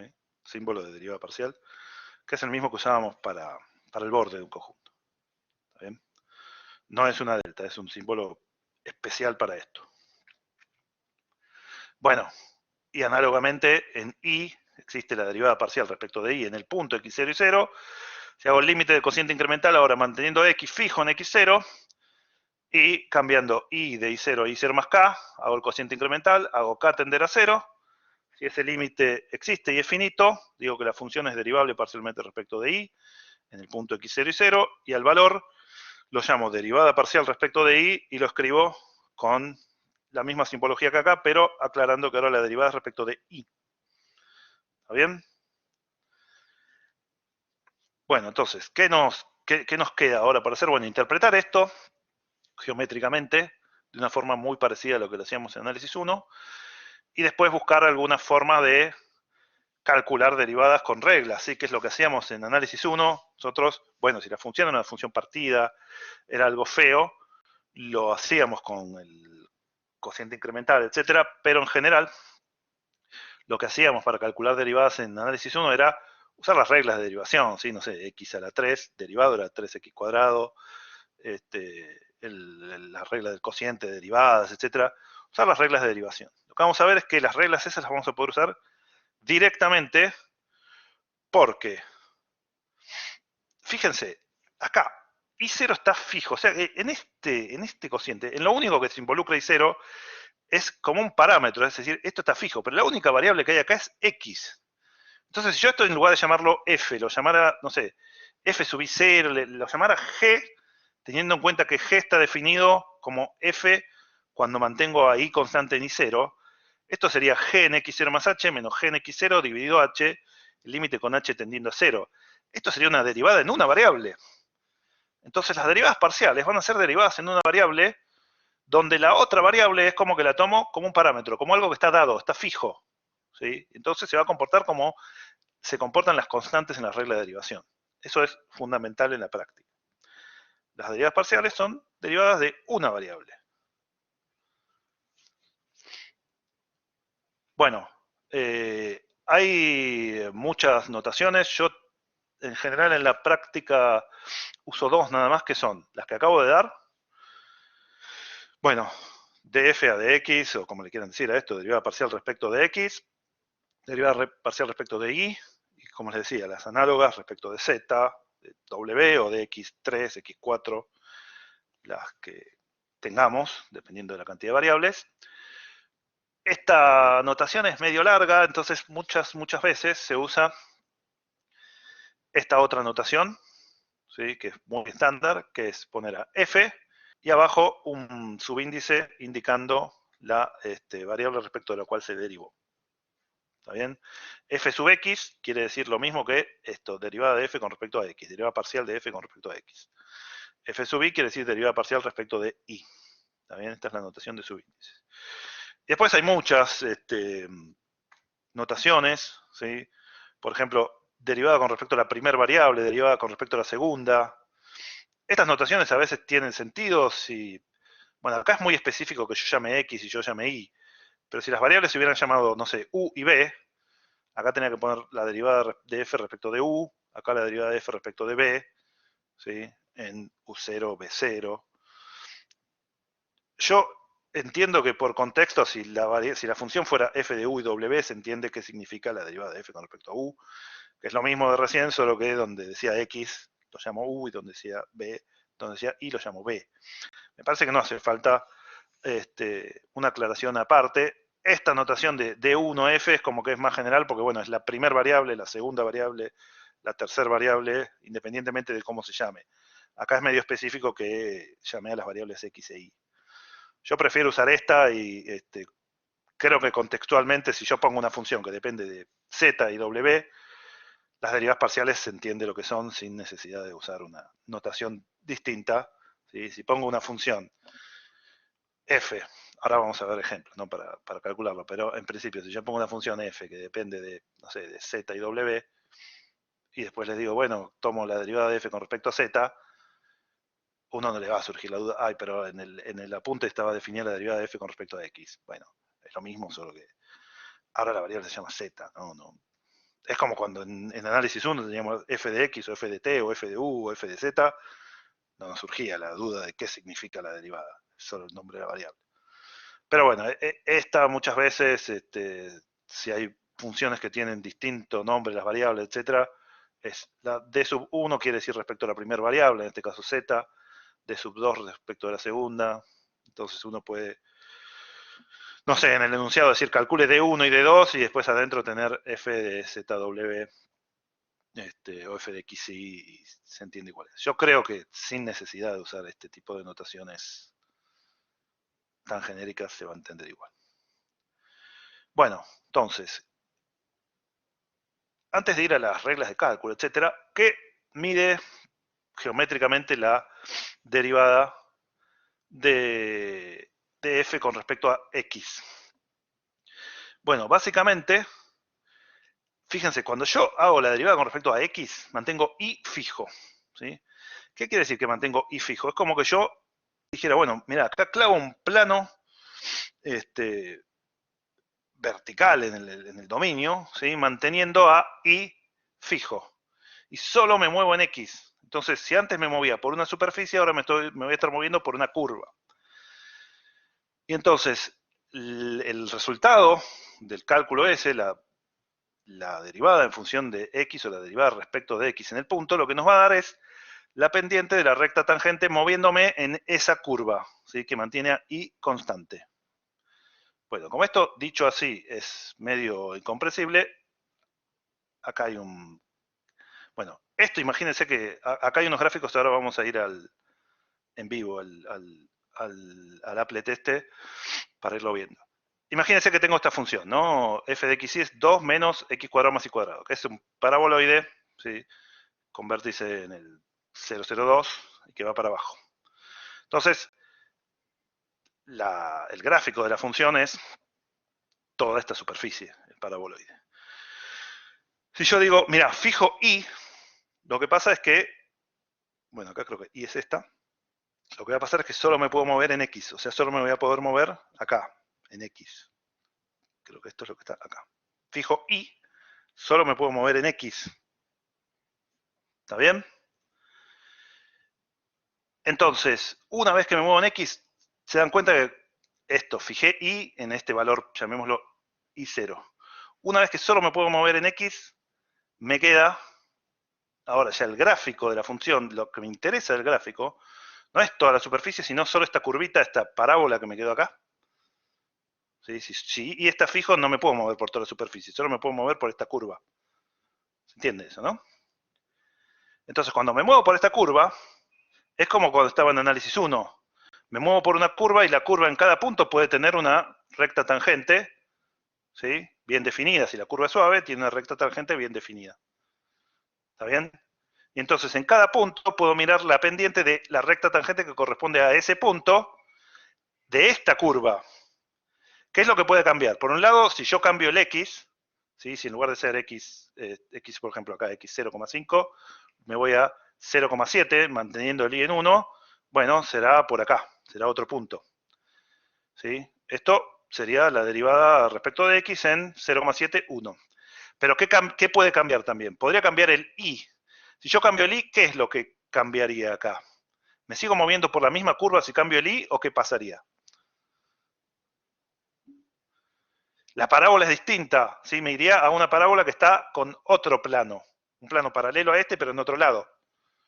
Claro, cambia la parábola, va a ser otra, porque el i va a ser otro, cambio, el plano va a estar en otro lado. ¿Está bien? Bueno, esto es lo análogo en i, pero lo que quiero hacer es mostrarles esto en el applet, que lo tienen ahí en los links que les dije. Pero para eso, a ver, tengo que mostrar application screen.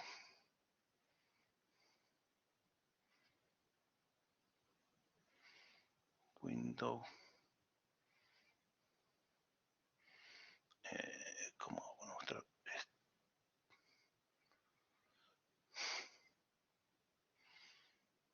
Bueno, muestro toda la pantalla porque no sé cómo hacer para mostrar si no eso. ¿Están viendo acá Se ve Chrome? que ahora sí. Ah, buenísimo, gracias. Bueno, entonces, acá, yo digo, voy a mantener i constante. Este es exactamente el mismo de recién, solo que ahora en x igual a 1. Fíjense que acá me marca la pendiente en el 1, 1. Si yo cambio el x, me voy para atrás, va cambiando la pendiente de la tangente sobre esa. Y en cada punto, ¿qué es la derivada respecto de x? En este punto parcial, es la pendiente de la recta tangente correspondiente a la curva en ese punto. Y si yo cambio el i, lo que se va es a otro plano, ¿sí? Por ejemplo, un plano por acá arriba. Y entonces, en este plano hay una nueva curva y para cada x habrá otra pendiente, ¿sí? Otras derivadas parciales. Se dan cuenta que depende del punto en el que estoy, las derivadas parciales van cambiando. Porque cambia el plano y cambia el punto en el que estoy. También puedo cambiar una de las dos cosas o cambiar el punto, me refiero al x. Cambia el x en el que estoy y el plano, o sea, la curva. Entonces puedo cambiar el punto y puedo cambiar también la curva en la que me estoy moviendo y naturalmente la pendiente va a dar distinto o puede dar distinto, ¿no? Si agarro una función que es súper constante, las pendientes van a dar igual en todos lados, pero en principio puede cambiar. ¿Se entiende el concepto de la derivada respecto de x? Es fijo con un plano que solo se mueve x y está fijo en el plano. Y puedo ver estas pendientes. La derivada respecto de x es el valor de esta pendiente. En 0,5 da una cosa, en 0,3 da otra, en menos 0,3 da otra, etcétera, con i fijo acá. Y si me fuera a otro punto, listo, es otra curva y vuelve a pasar lo mismo. ¿Está bien? Análogamente, si yo digo, bueno, mantengo a x constante y hago variar y, tengo la derivada con respecto a y. Mantengo x constante que es el plano este horizontal, le diría yo, porque es el plano en X, pero bueno, es el plano en X constante. X está constante, puedo ir moviendo Y, que lo que hace es cambiarme la pendiente esta, porque me muevo sobre la misma parábola, pero a otro punto. O si cambio el valor de X, me voy a otro plano, a otra curva, y a las pendientes correspondientes. ¿Se entiende la interpretación de la derivada parcial como la pendiente de una recta? Déjenme ver el coso. Acá. Si cambias X, no cambia la pendiente. Bueno, eso depende de la función específicamente. En este, justo no porque es muy paralelo todo, pero esto es porque esta función es así muy simétrica. Pero en principio sí, cambia todo si cambias. Puede cambiar. En este caso no, porque la función es así muy simétrica, ¿sí? Pero para una función cualquiera, cambie X o cambie Y, la derivada parcial depende del punto, ¿sí? Si es en X, dependerá del punto XY, la pendiente esta podría ser distinta. En este justo, si lo único que cambio es el plano, como es todo re paralelo acá, no cambia, pero esto es algo específico de esta función. Se entiende que no es algo general. ¿Está bien?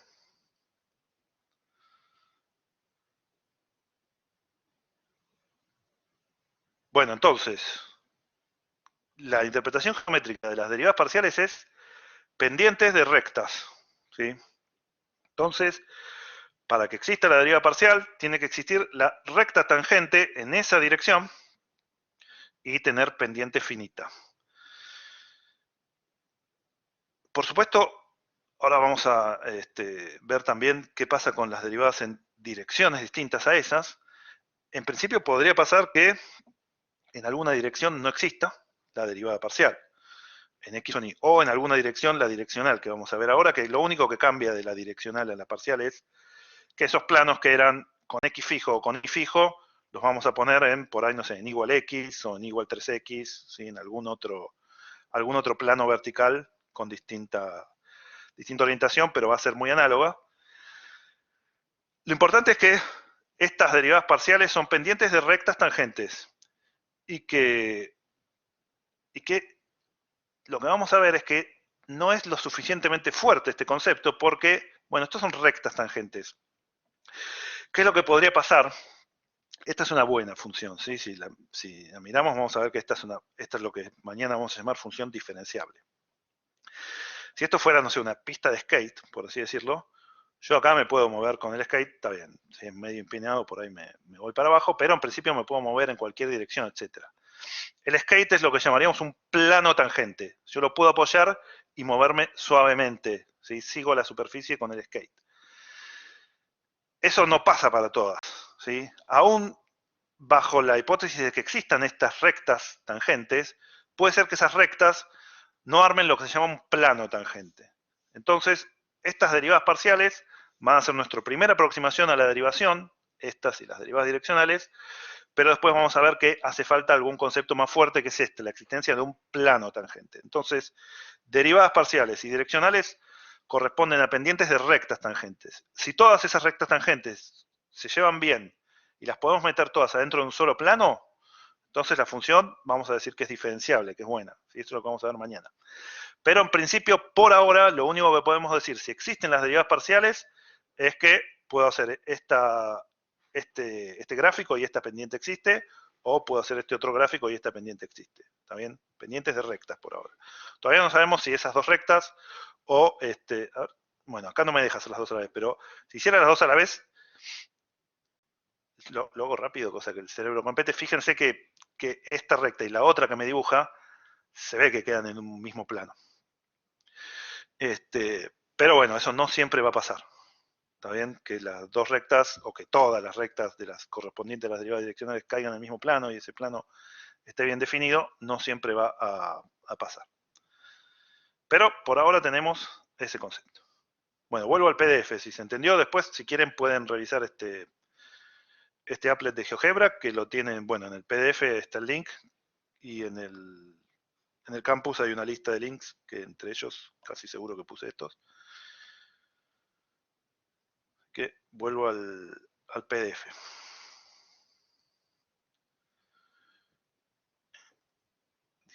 Iniciación.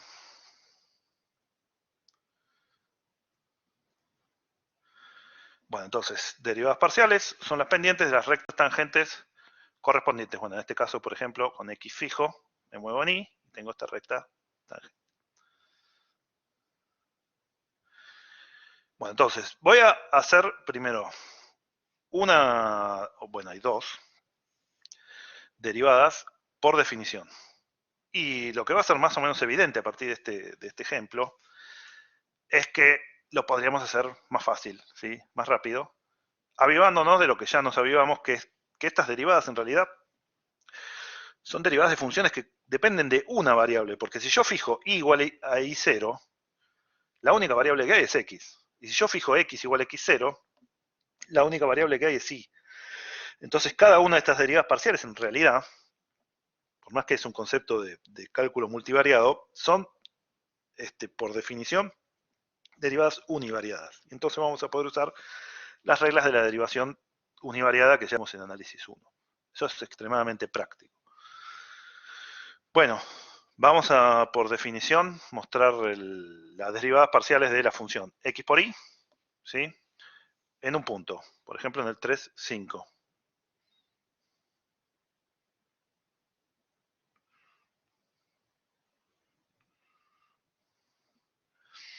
¿Está bien? Perdón, me están llegando WhatsApp, pero después lo miro. Bueno, por definición, en el 3, 5 vamos a hacer la derivada con respecto a x. X pasa de 3 a 3 más h. Y se mantiene fijo en 5. Como la función es x por y, bueno, en cada caso hago este por este, ¿no? 3 más h por 5, menos 3 por 5, que es 15. Dividido h. Bueno, acá como está bastante llena de cosas la diapositiva, no puse el cálculo completo, pero ¿cómo lo haría? 3 por 5 más h por 5, me da 15, más 5h, menos 15, me queda 5h, dividido h, 5. ¿Está bien? Y el límite de la función constantemente 5 es 5. ¿Sí? Acá este igual involucra haber hecho la distributiva, restar el 15, simplificar el h y decir el límite de la función constantemente 5 es 5. ¿Está bien? Si quieren anotárselo aparte, en este igual lo que hice fue simplemente álgebra y usar que el límite de la función constante es ese mismo valor. Bueno, este límite existe y da finito, así que es derivable parcialmente respecto de x, entre 5, y la derivada vale 5, que era justo el valor de y. Hago lo propio, ahora manteniendo x constante en 3, ¿sí? Y saliendo de 5 a 5 más k. ¿Está bien? Se me apagó. X mantengo constante en 3, y 5 va de 5 a 5 más k. ¿Sí? El incremento es k, en y.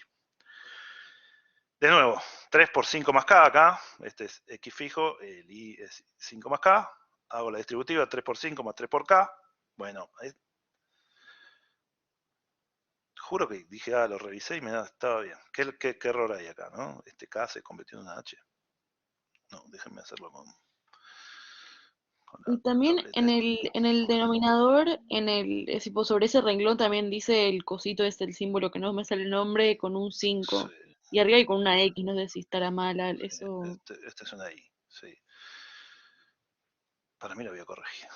Me parece que a veces que corrijo y uso la versión vieja, pero si alguno se anota todos los errores de tipeo que hay y me los quiere mandar, me los manda. Yo trato en general de mirarlo de vuelta y corregirlo, pero bueno, esto es una k, acá sigue siendo k, y me queda 15 menos 15 que se hace 0, 3 por k dividido k, no dividido h, dividido k, me queda 3, límite de la función constantemente 3 es 3. El límite existe y es finito, y esto es la derivada de f con respecto a y, no con respecto a 5. ¿Qué curiosidad tiene esto? Curiosidad entre comillas. Fíjense que cuando derivé con respecto a x me quedó el valor de y, que era 5, y cuando derivé con respecto a y me quedó el valor de x, que era 3. ¿Está bien? Eso pasa siempre en esta función. Fíjense que Si lo hago en un punto arbitrario, x0 y 0, x0 más h por y0 me da x0 por y0 más h por y0. Cuando le resto x0 por y0 me queda h por y0.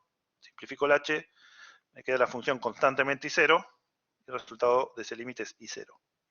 Entonces la derivada con respecto a x en un punto cualquiera, x0 y 0, es y0, el valor de y.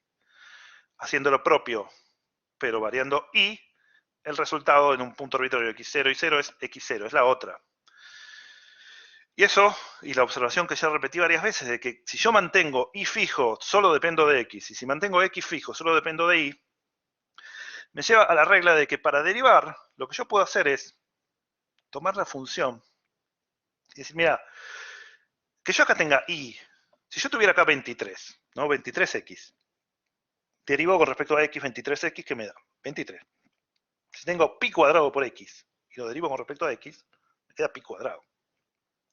Y si tengo 1 sobre 714,8 por x y derivo en x, me queda 1 sobre 714,8. Entonces, si yo lo que tengo acá es una constante, la derivada de x por constante es el valor de esa constante, ¿sí?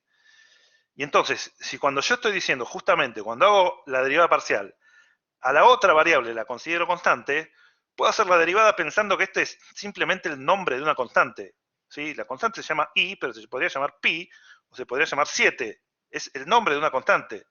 X por y derivado con respecto a x, digo, bueno, es constante por x, es el valor de la constante y. Entonces, derivo con respecto a x, pensando a la otra variable como si fuera una constante. ¿Se entiende la lógica? Y entonces la derivada de esto con respecto a x me da y la derivada de esto con respecto a y me da x. ¿Se entiende esa lógica?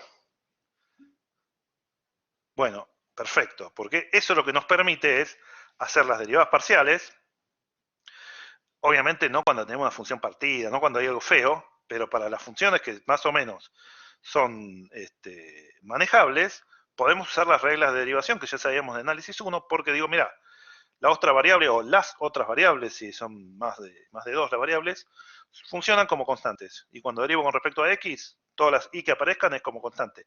Por ejemplo, si yo acá tuviera que derivar x más y, ¿sí? Si esta fuera, bueno, llamémosla g. Entonces la derivada de g con respecto a x, ¿qué sería? 1. ¿Te dan cuenta lo que dice Agustín? Es, bueno, derivo x con respecto a x, me da 1. Y viene a ser como sumar una constante. Entonces, cuando la derivo, me da 0 respecto de x. Y el resultado es 1. Bueno, también me daría 1 la derivada con respecto a y, porque derivo la x con respecto a y, me da 0, porque sería constante. Y derivo la y con respecto a y, y me da 1. ¿Está bien?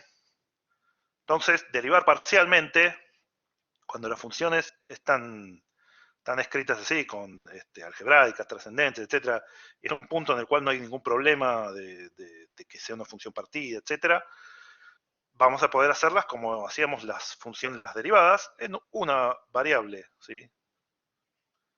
¿Está bien? Bueno, esto es lo que está en esta diapositiva, ¿sí? En este límite, o en el correspondiente para la y, la única variable que existe es x, ¿sí?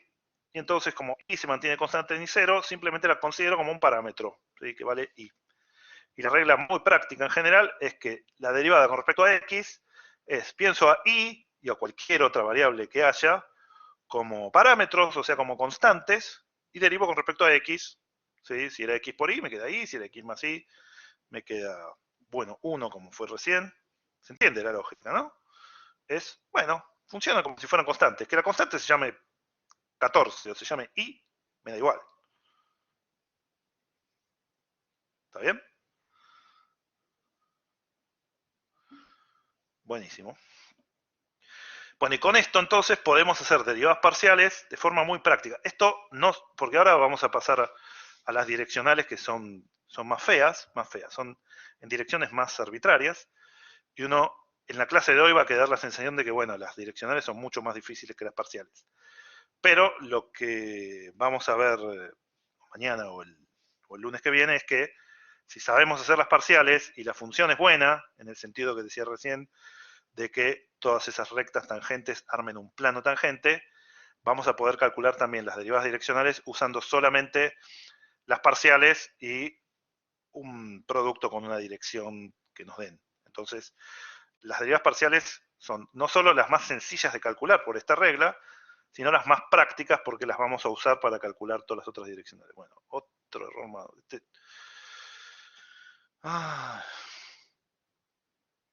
Esto está mal, ¿no? Esto sí. Por hacer copy-paste y después no verificar. Tengo que concentrarme más en los errores. Cuando yo los reviso, me fijo que estén las cosas que quiero dar y que estén bien los resultados, pero a veces que los errores de tipeo no les presto atención y me ponen de mal humor cuando los veo, porque digo, ay, esto lo corregí, pero bueno. Bueno, igual se entiende, en general se dan cuenta ustedes antes que yo de los errores de tipeo.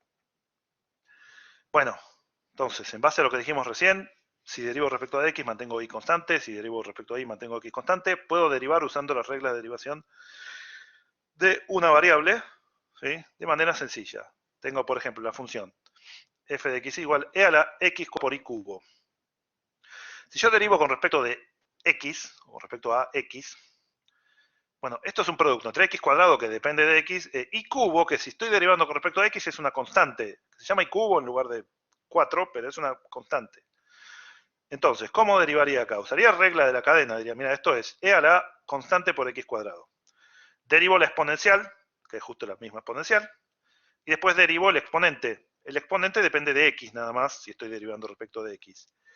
Derivo x cuadrado por y cubo con respecto a x, me queda 2x por y cubo. ¿Sí? Y cubo era una constante que se mantuvo constante en la derivación. Y cuando derivo con respecto a y, corrijan esto, pasa análogo, solo que ahora la constante va a ser x cuadrado. Me queda la exponencial evaluada en el exponente, porque la derivada de la exponencial es la misma exponencial. Y después, la derivada del exponente con respecto a y. El x cuadrado queda, y la derivada de y cubo es 3y cuadrado. Y el resultado de la derivada parcial respecto de y es este producto. ¿Entiende cómo dice estas dos derivadas?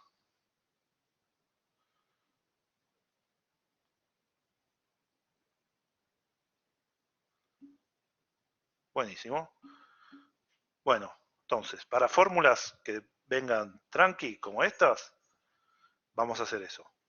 El único momento que vamos a necesitar hacerlas por definición va a ser, bueno, cuando el ejercicio diga haga la derivada por definición, que me parece que en las de parciales no hay, pero en las de derivadas direccionales creo que hay alguna que dice hágalo por definición. O cuando sea una función partida en la cual esto usa las reglas de derivación, no lo podamos hacer de una. Pero si la función se comporta bien, si es una sola fórmula, o sea, no es función partida, y me dicen calcule la derivada o necesito calcular la derivada, y nadie me da la orden de que lo haga por definición, listo, lo hago como yo sé, que es, mantengo la otra variable constante y derivo respecto de la correspondiente. Bueno, lo que les dije varias veces, y acá lo único que está es formalizado con más notación, es si hay tres variables, la derivada parcial respecto de z, bueno, se entiende análogamente a la que hicimos de x, de y. Si hay 4, bueno, si la cuarta variable se llama w, la derivada respecto de w. Y en general, si hay n variables, la derivada parcial respecto de x, y, la iésima es, todas las demás están constantes en su valor. Y a la iésima le hago el incremento que quiero hacer. Le sumo h. ¿Está bien? Y hago el límite en esa variable. El límite dividido por el incremento en esa variable, que es h. Hago el incremento en la f y hago el límite del cociente incremental con h tendiendo a 0. Si existe y es finito, vamos a decir que existe la derivada parcial respecto de la variable correspondiente. En este caso se llama x sub i. ¿Sí? Cuando eran x, y, z, la llamamos derivada parcial respecto de x, respecto de y o respecto de z. Cuando son n variables, bueno, el valor que tenga la variable correspondiente es el que va acá abajo. ¿Está bien? Naturalmente no podríamos graficarlo para poder hacer la recta tangente en el espacio y ver la pendiente, pero la interpretación es la misma, solo que ahora van a ser rectas, bueno, en R4, en R5, sí, rectas que no podemos graficar, pero que algebraicamente son rectas. La notación de subíndices la seguimos, si queremos, usando también. F sub x y sería la derivada respecto a la variable xy. O sea, siempre se pone como subíndice la variable respecto de la que derivamos. ¿Sí? Yo uso las dos notaciones. Para las de primer orden, muchas veces uso esta. Que vamos a ver, bueno, hoy o mañana. Son derivadas de orden superior, que es derivada segunda, derivada tercera. Y ahí estas se vuelven medio feas, medio grandes. Y las de subíndice son más fáciles de manejar. Así que para derivadas de orden superior suelo usar la de subíndice.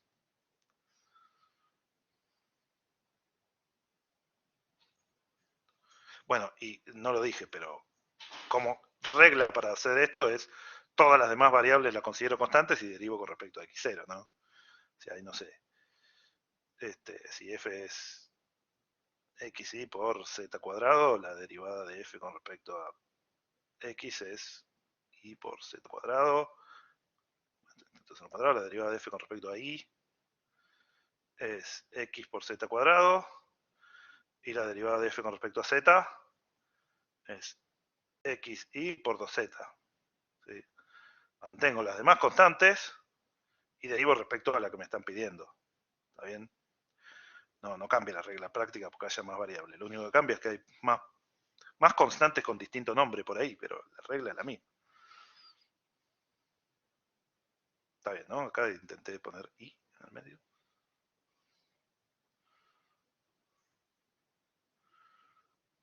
Bien.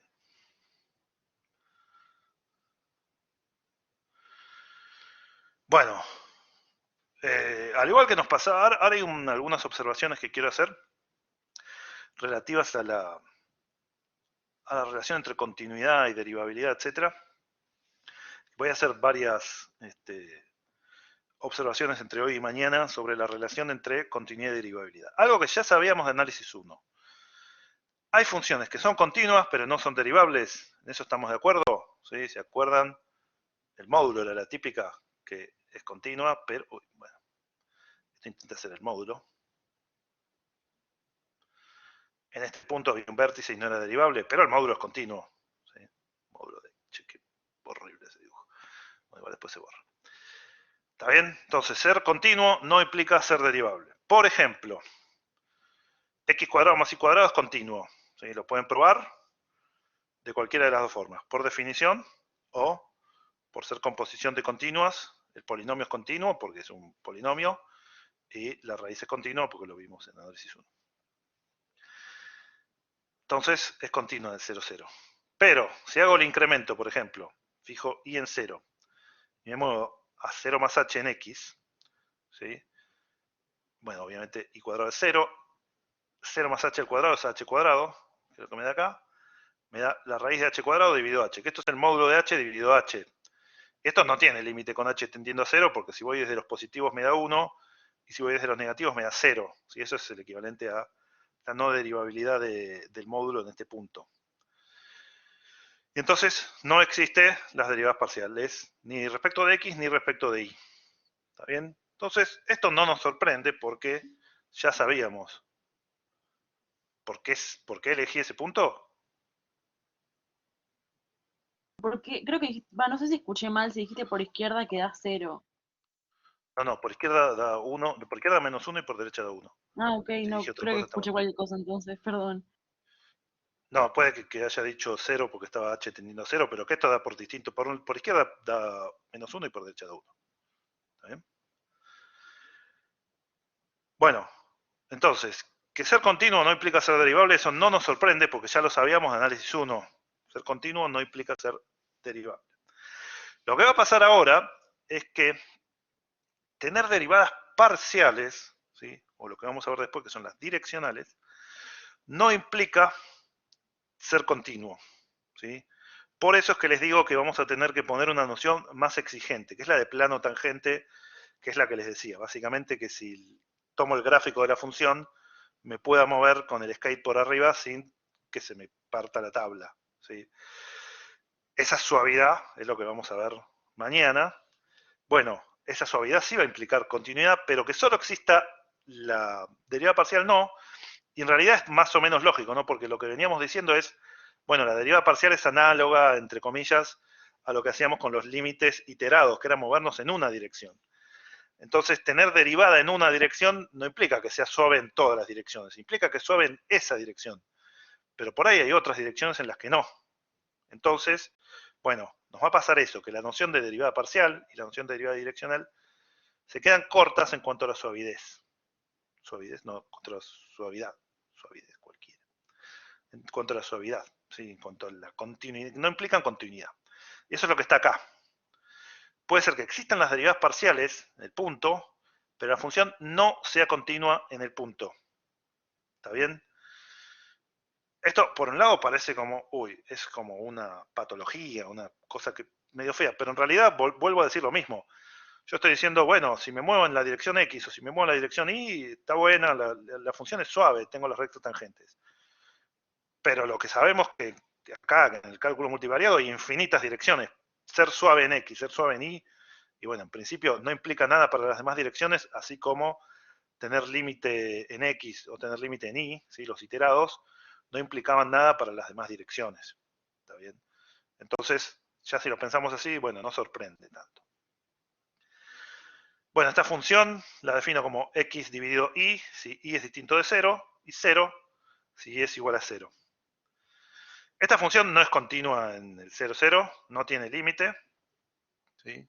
Es muy sencillo de probar, ¿sí? Eligen ir por y igual a x y esto da 1, ¿no? El límite, que es distinto de 0. Les dejo acá probarlo como ejercicio, pero con lo que ya saben del límite no van a tener dificultad en probar que el límite de esto no existe. Y entonces no puede ser continua porque tendría que existir el límite y valer 0. Ya si no existe, no puede valer 0. Pero, si yo hago los cocientes incrementales, f de 0, 0, como y es igual a 0, vale 0. Está bien definido. F de h0, ¿sí? Como y vale 0, me da 0. Así que esto es 0 sobre h, cuyo límite, bueno, es la función constantemente 0, cuyo límite es 0. ¿Está bien? Porque 0 sobre h es 0 para todo h, le tomo el límite a eso, me da 0. ¿Sí? Para todo h distinto de 0. Y cuando lo hago en 0k, k ya no es 0, así que lo que vale es la de arriba, pero entonces me queda 0 dividido k, que también es la función constantemente 0. Entonces 0 dividido k es 0 dividido k o 0 dividido k cuadrado, como lo quieran pensar. Es de nuevo la función constantemente 0 y me vuelve a dar 0. Entonces las dos derivadas parciales existen y dan 0. ¿Está bien? Pero la función ni siquiera es continua en el punto. Entonces, que tenga derivadas parciales, y lo mismo nos va a pasar con las direccionales, no implica que la función sea continua en el punto. ¿Está bien? Eso, por un lado, entre comillas, resulta medio sorprendente porque en análisis 1 decíamos derivable implica continua, pero lo que venimos repitiendo desde la segunda clase es, ojo que acá la continuidad, el límite hay que mirarlo en todas las direcciones posibles. Lo mismo la continuidad y lo mismo va a ser con la diferenciabilidad.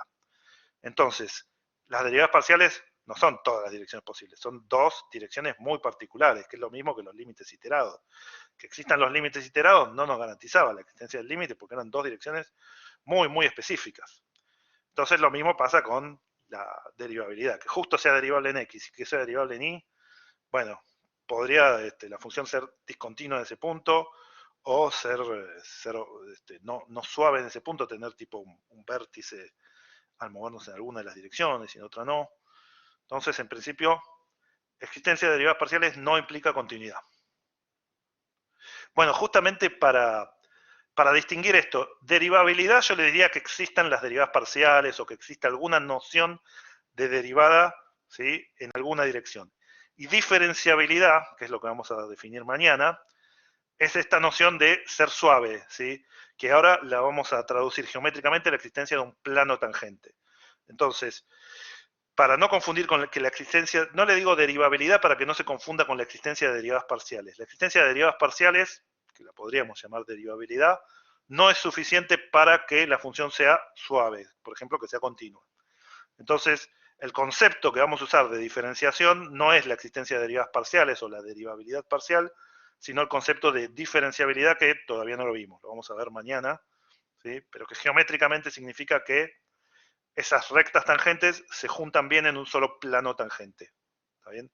por eso lo llamo diferenciabilidad en Rn, y en R derivabilidad y diferenciabilidad era lo mismo porque había una sola dirección en la que estábamos mirando las cosas. ¿Se entiende la pregunta de Jonathan sobre el nombre? Le digo diferenciabilidad en Rn, y en R le decíamos derivabilidad o diferenciabilidad, eran sinónimos. Acá no, para no confundir con derivabilidad con la existencia de derivadas parciales, que no garantiza ni siquiera la continuidad. ¿Sí? No solo la existencia de plano tangente, sino ni siquiera la continuidad garantiza la existencia de derivadas parciales. Bueno, creo que con esto, bueno, si llego a definir direccionales, veo, pero por ahí con esto ya estamos. Bueno, si yo tengo una función f de xy, ¿sí? Imagínense que tenía f de xy igual x cuadrado por y. F sub x, ¿qué me da? A ver, díganme ustedes. La derivada respecto de x de esto es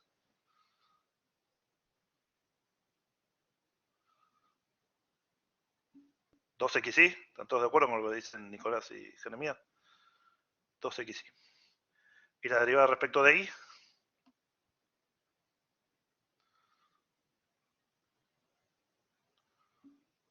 X cuadrado. Perfecto. Bueno, ¿qué es lo que son estos? Son funciones de dos variables. ¿Qué le puedo hacer a esta? ¿Las puedo derivar respecto de x? Me quedó 2xy. Sí. ¿La puedo derivar respecto de y? También. Entonces, ya está. Una vez que la derivé y está bien definida en todo un abierto, la puedo seguir derivando respecto de lo que yo quiera. ¿Sí? Bueno, respecto de las variables que tiene, ¿no? Pero si era una función de xy, la derivé, y puede ser que lo que me quedó lo pueda volver a derivar. Y eso lo vamos a llamar derivada segunda. Claro, ¿por qué no? Olvidaste de cómo se llama esto. Esto es 2xy, es la función derivada. ¿Sí? En análisis 1 la función derivada dependía solo de x. Ahora la función derivada depende de x y de y. Entonces, una vez que la derivé en x, después la puedo derivar otra vez en x, que la vamos a llamar fxx, porque derivé en x y después volví a derivar en x. ¿Y qué me daría? Derivar dos veces en x. Derivé en x, me dio 2xy, vuelvo a derivar en x, ¿qué me queda?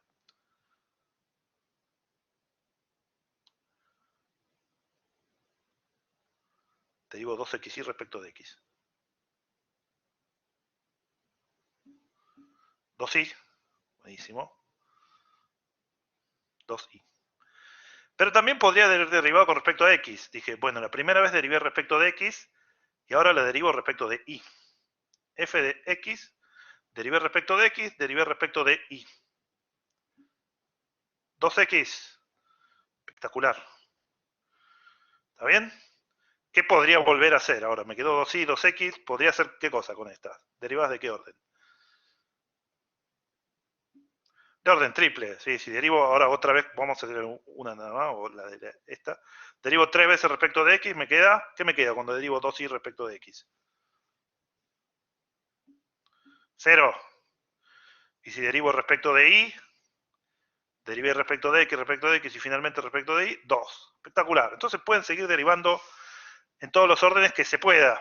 ¿Sí? En principio, en algún orden puede ser que la función justo quede no derivable, si es medio fea, etcétera, pero mientras se pueda, son funciones de varias variables, las puedo seguir derivando necesite.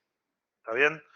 Eso sería útil, por ejemplo, en Taylor. Nosotros vamos a hacer Taylor de orden 1 y de orden 2 nada más por una cuestión práctica de que no quiero que queden unos choclos interminables. Pero en principio se podría hacer Taylor de orden 3, de orden 4, de orden n. Algunos fenómenos físicos, en general los fenómenos físicos tienen derivadas de orden 2, pero hay algunos que tienen derivadas de orden 3, ¿sí? las ondas no lineales, ese tipo de cosas. Así que en principio, lo único que hay que entender de las derivadas de orden superior es que son derivadas de derivadas, ¿sí? Que las podemos seguir haciendo con las mismas reglas de antes. Y fíjense una, entre comillas, curiosidad, que no es una curiosidad, sino que es un teorema que vamos a ver, bueno, probablemente mañana, porque ya son casi las 2. Yo derivo con respecto de y, me quedo x cuadrado. Y ahora la derivo con respecto a x. Esta de acá abajo. F subiera x cuadrado. F primero en y, respecto en x. Derivo esta con respecto a x, ¿qué me da? 2x. ¿Y a quién resultó igual?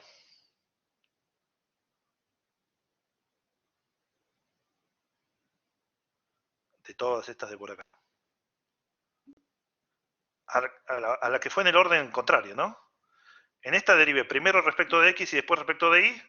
Y esta derivé primero de y, después primero respecto de y, después respecto de x. Ya me atoro de tanto que me emociona el resultado.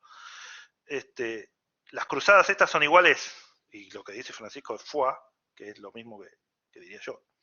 ¿Sí?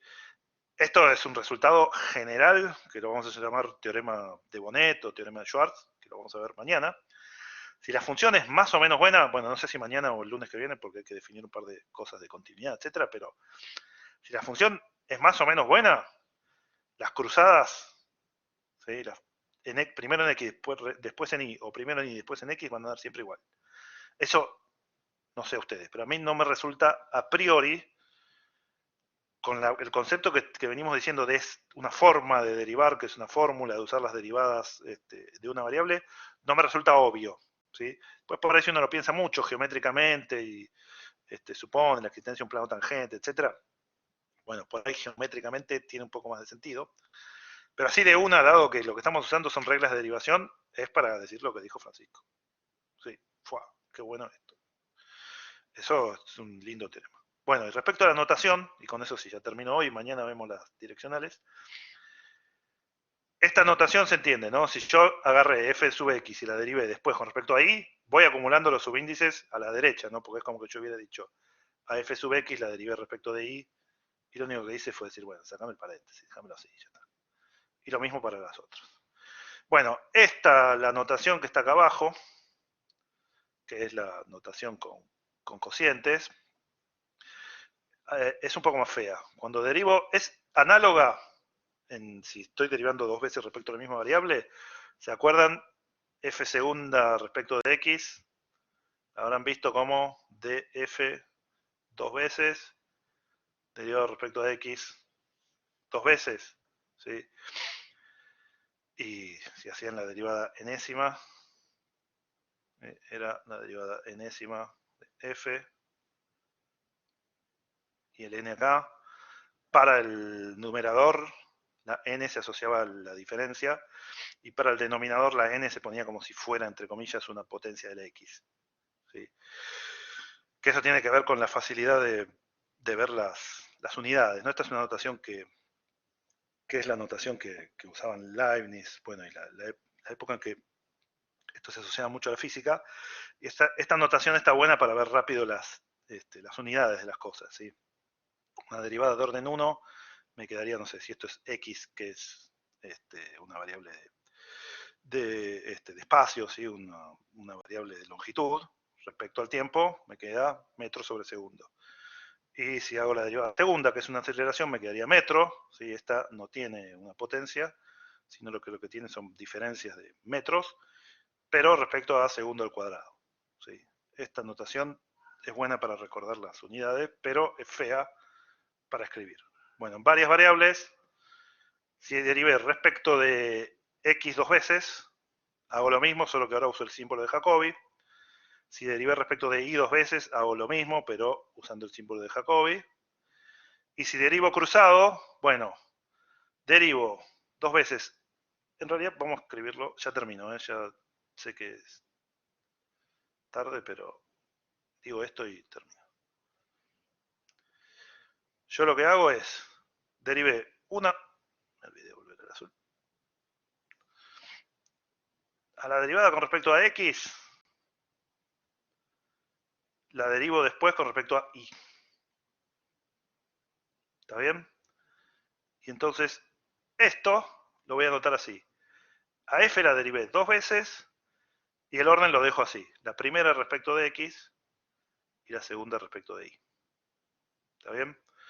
Bueno, estas, ya para la tercera, la cuarta, etcétera, son espantosas. No digo que no la usen los libros, porque hay muchos libros que usan esta sola y no usan las de subíndices. En general son libros teóricos, etcétera. En la práctica, ¿sí? Los que usan muchas derivadas parciales para resultados prácticos, en general suelen usar la de subíndice porque es más sencilla y ocupa menos espacio Así que en la guía yo creo que casi usé siempre esta, la de ir acumulando subíndices a la derecha. Pero está esta otra que la van a ver en los libros.